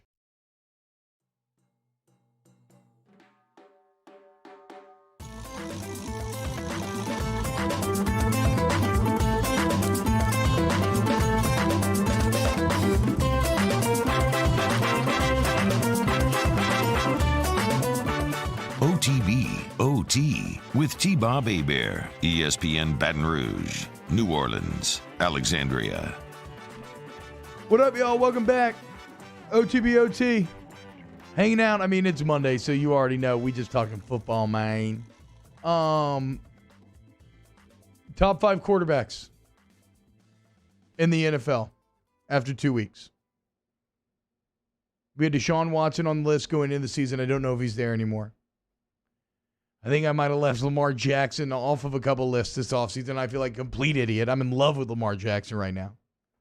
I forgot. I should have stuck with it, didn't I? I planted my flag in the Lamar Jackson camp early last year. Telling Booger preseason about it. Booger shut it down. Then he ends up winning MVP. Now he looks even better. I mean, the Ravens kind of look unstoppable. Another team that's maybe getting it done without a true number one, like Russell Wilson. I mean, Marquise Brown is probably going to be that eventually, right? Do you think, Hollywood? Do you think Hollywood gets to be a number one eventually? Probably. It feels like he has the skill set. They don't have a number one. Look at Mark Andrews would be Mark their Andrews, number one. Miles Boykin, Willie Snead. Yeah. No, they don't have Yeah, if Willie Snead's in the crew, you know you just got some, like, try-hard grinders, dude. Hey, don't sleep on Willie Snead. I'm not sleeping on Snead. Snead should never got rid of him. Yes, I agree with that. I mean, his success in Baltimore would support you. Like, you see what Jimmy Graham went on to do? Okay, you're okay with losing that. You see what, like, Lance Moore back in the day went on to do? Okay, you're okay with losing that. Willie Snead would have been way better than any receiver now named Mike Thomas you had last year. Hell, you would want Willie Snead for tonight if you could. So, yeah, look, I agree. I'm just hating because he doesn't look like an NFL player. And he came from nowhere, and he's made a really nice career here. But the Ravens just look unstoppable. The way that Lamar can read defense, deliver the ball, the way that he can run. I mean, their running back stable that they have, now they added Dobbins to the list. See Mark Ingram with the big touchdown. Hit a sweet, like, spin kick combo, too, which I appreciated, right in the Texans logo. And the Ravens now have, you're not supposed to blow people out in the NFL. The Ravens have won how many games in a row now, regular season? Like 14 or something, I believe. I'm not sure. 2 double-digit wins start this season. Hey, speaking of not losing, how about Damian Lewis? Am I wrong here? The last football game that Damian Lewis lost was the 74-72 A&M game, right? Because he won the Fiesta Bowl, went 15-0. So right there, so that right there, he's at 16, and now he's won 2 games in a row in the NFL. My man is 18 for 18. Patrick Queen, same way. In his last 18 games. Ravens. Yes, 5. you're right. I guess it's all those guys that are out. Well, okay, yeah, because Chiefs 2-0. Yeah, you're right. Damn, Moose, good call. Just keep winning, man. It's I will say, I thought Damian Lewis and Ethan Posick looked fantastic last night for Seattle. Ethan Posick looks like a monster. And just from watching him closely, watching that game, he played really well. And that Seattle team. So top 5 quarterbacks right now. I'm going Russell Wilson, number 1. Any argument? Nope. I'm going Lamar Jackson, 2. How are y'all feeling about that? It's either him or Mahomes. Just in the 2 weeks. I know, but in the 2 weeks. No, I mean, I don't hate it. I mean, Lamar Jackson's been great. Lamar Jackson, then I'll go Mahomes. Passing has gotten so much better. Then, unfortunately, it's probably Rodgers, right? I mean, those 4 quarterbacks feel like they've separated from the pack. In Jackson, Mahomes, Wilson, and Rodgers. You're not going to throw your boy Josh Allen in there?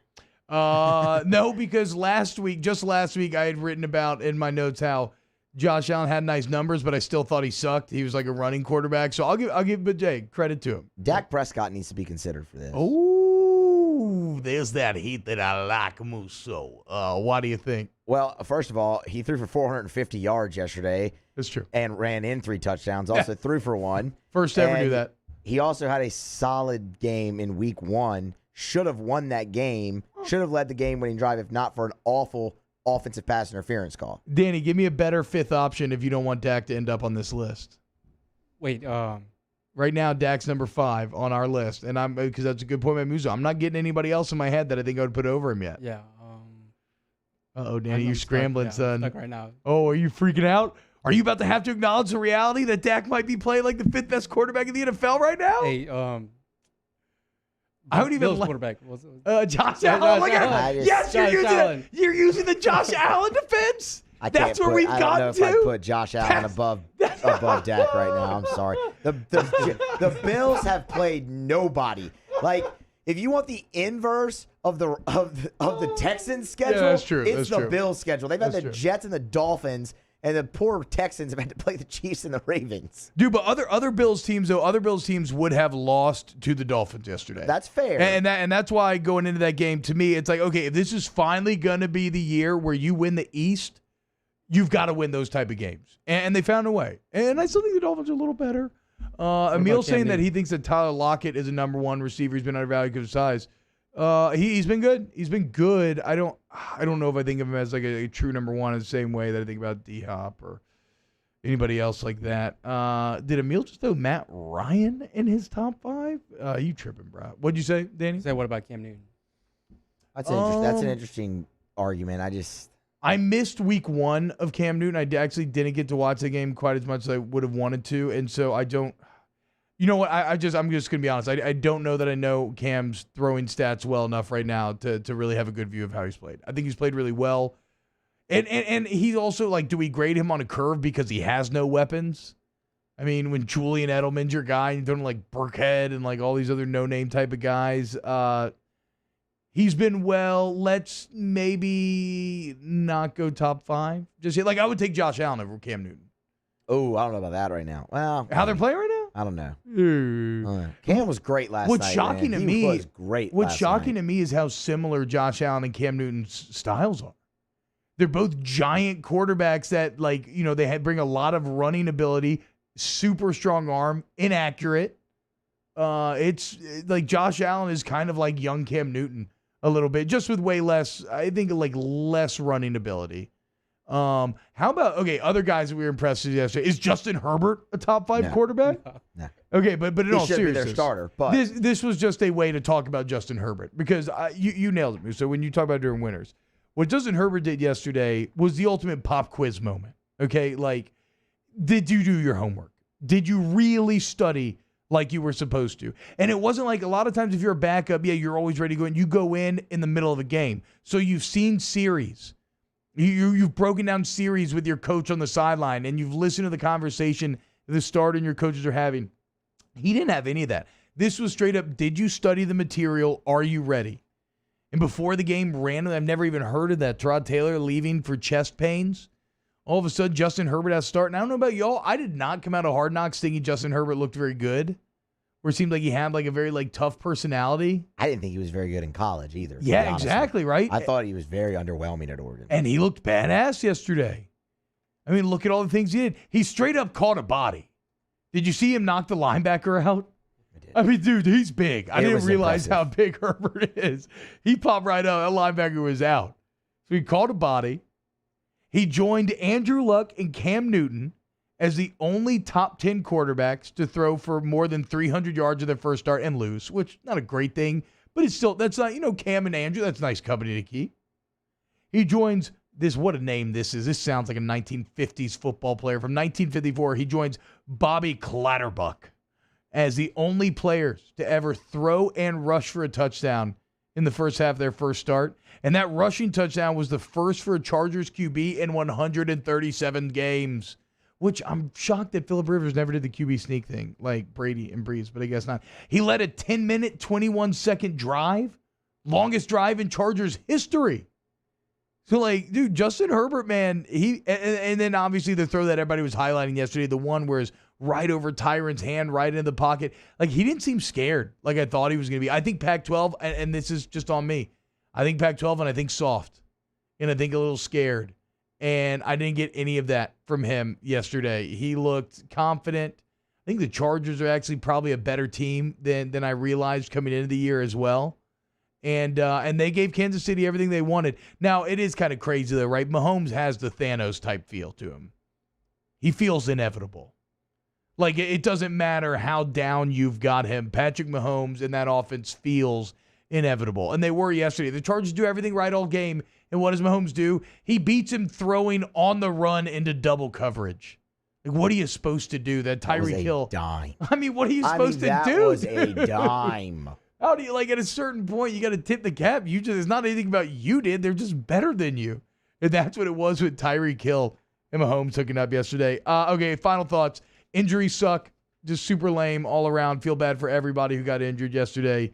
Man, talk about a Pyrrhic victory. The Niners got decimated. We'll see how that gets. Other thoughts that I've written down on my notes here. Are the Bears the worst 2-0 team ever? They have to be. I mean, Maybe they not are ever, but definitely this year. They are so garbage, but they're sitting here at 2-0. But sometimes those teams, look, sometimes that's all it takes. Then you maybe get a little confidence, you get a couple other wins. But, like, yeah, they feel really, really bad. Daniel Jones with a chance to win that game at the very end. Feels like the Giants season's probably done with Saquon Barkley. Well, I mean, I guess for me, just in general, like, you just lost to the Bears. Yeah, but I mean, you got no Saquon. Yeah, I was never on to begin with, though, because I think the Giants are bad. No, but when we did our thing last week about, the worst 0-1 team or whatnot, and that's true. The Giants came up, and it's just like, wait a minute, let's wait and see That's 1 fair. week. Yeah, now they're terrible, and I don't care what. Yeah. I mean, Trubisky came out and sliced him up first drive, and then in classic Mitch form, just didn't move the ball for the rest of the day. Well, of course. Just get a couple early points and then kick it.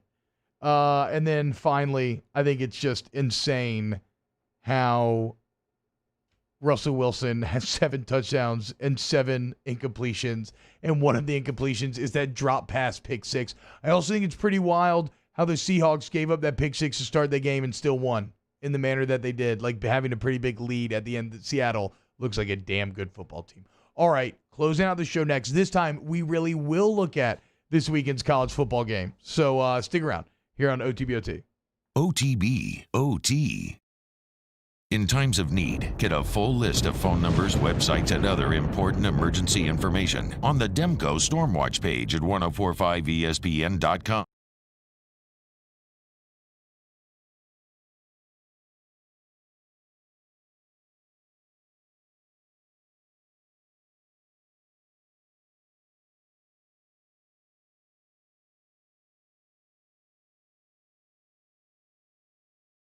If I built a van,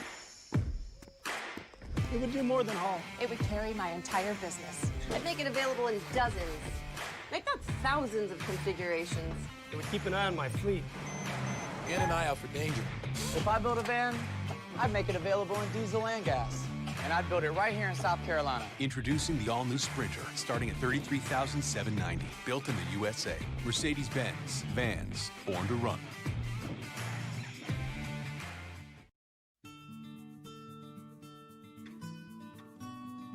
This is a house call. This is a follow-up appointment. This is a diabetes checkup. This isn't just more convenient care, it's more advanced care. This is innovating healthcare at Louisiana's #1 hospital, Auctioner.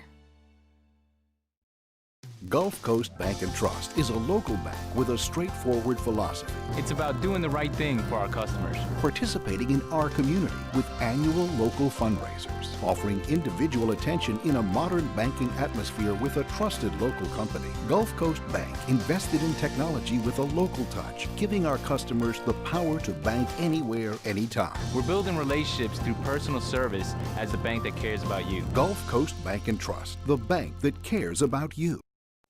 At All Star Toyota, you get it all. Located in Baton Rouge at the corner of Airline and Goodwood, we've been serving our community since 2005 by offering a large selection of new Toyota cars, trucks, and SUVs. Get behind the wheel of your dream car and take a test drive at All Star Toyota today. ServiceMaster Elite create clean, disinfected work environments. As a local business, we take OSHA standards for healthcare settings, offices, senior living, restaurants, and industrial plants. Contact ServiceMaster Elite to get your operation ready for reopening with germ disinfection cleaning. Service Master Elite, the trusted choice in professional cleaning since 1996. Are you a licensed contractor? There's lots of good contractors in Louisiana doing work the right way, but unfortunately, too many unlicensed contractors are working outside the licensing requirements. Working as a contractor in Louisiana requires a license for the company doing the work. The Louisiana State Licensing Board for Contractors wants to help you get licensed to allow you to conduct work legally. It's not difficult to get the license. We can help you. Go to lacontractor.org for more information. Licensed contractors, it's the law.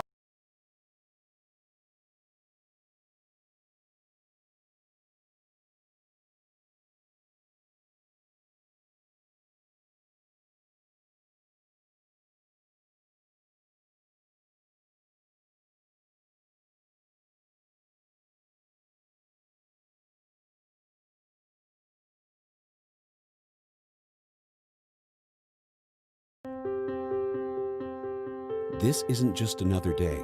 It's so much more. Kelly's life was put on hold when her auctioneer primary care doctor discovered a rare blood disorder. Her doctor connected her to an auctioneer care team of cancer, heart, and kidney specialists with Join us for a Monday edition of Game Time with Jimmy Ott and Ben Mintz. We're live from Superior Grill on Highland Road for our Monday Night Football watch party. Come watch the game or tune in from 6 to 8 on 104.5 ESPN Baton Rouge.